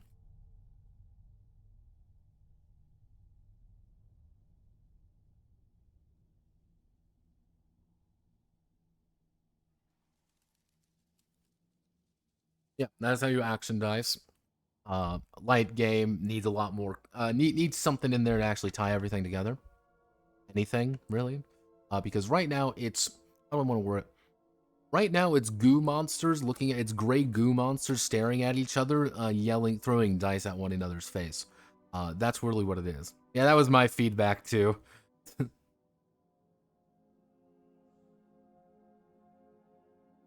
Uh, that's the beautiful thing with it.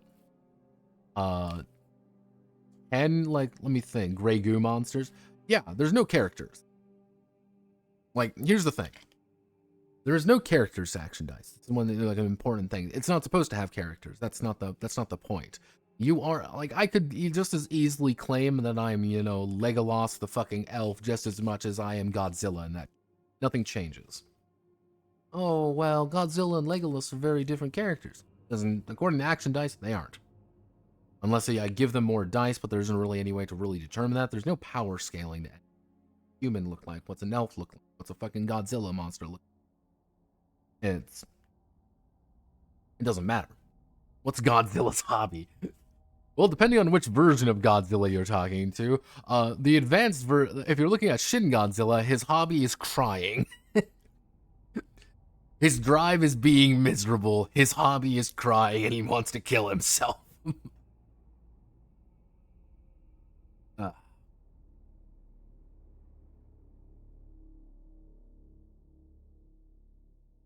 Oh my god, people. Why are people trying to gaslight a Canadian into moving to America? I don't want any more Canadians in America. Yeah, no. 3, 2, oh god. Yeah, there we are. We have successfully gone through a bunch of games today. Hope you all had fun. I'm going to call it there a little bit shorter than a usual stream. A little bit shorter than a regular stream. But we just went over Shadowdark. Video will go up at a point in time. I can guarantee you that. Currently on the schedule for next week. Oh, we got a comment. Just use Made RPG.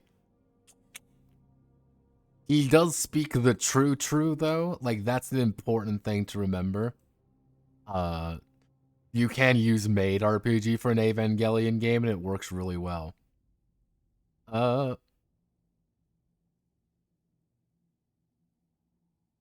Let's see. Decent views across the board. Generally speaking, if we're looking at things for next week, I've got a few ideas. Most likely, if I want to be conservative about things, we'll probably do Tales of Equestria into probably a detox, just because I'm really far behind on detoxes. I think going into detox into probably it'll be Tales of Equestria into the detox, and that detox will most likely be Eagles and Rifles. Eagles and Rifles, and then the week after that, we will start kind of seeing where things fall, because this is always the problem. Because I did the fucking John Harper case effectively, and a lot of the games from the Mythic case, I had zero enthusiasm to do anything on. I only added Jackals from it, because the other ones just weren't worth talking about in any conceivable fashion. I've been waffling on doing the rapid fire. To give you an idea, these are the games that are currently on the little opinion pipeline. And if we are to add in another one here, it would be, I do plan on doing Shadowdark. Bunnies and Burrows will probably fucking video.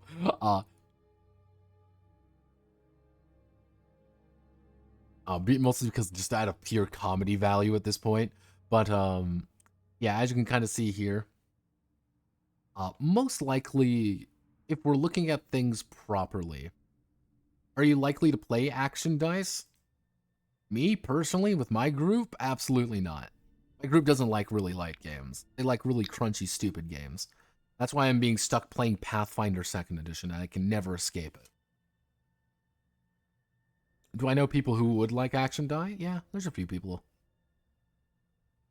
The thing is, I do know for a fact people would enjoy playing action dice. It just needs something to tie it together to get people to actually look at it. That makes sense. Because there's a lot of light games.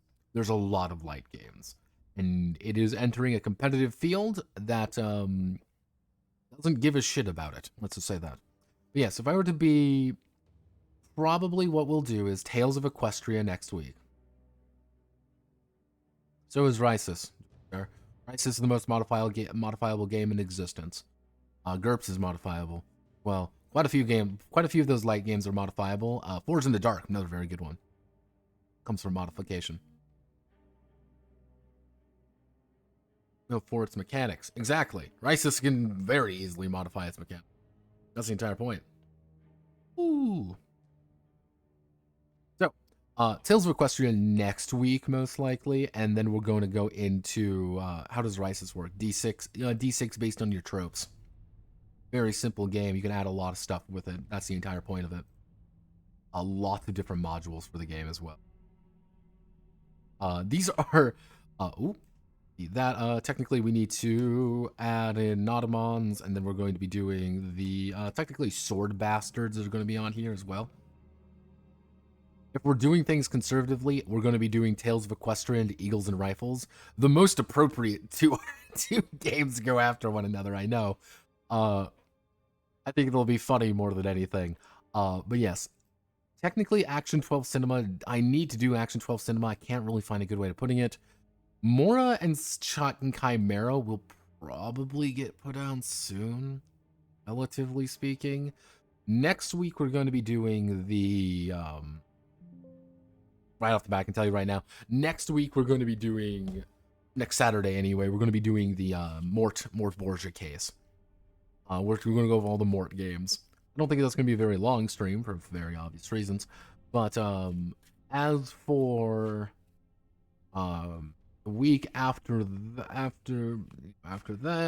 we'll play it by ear. We do have the Geniverse case.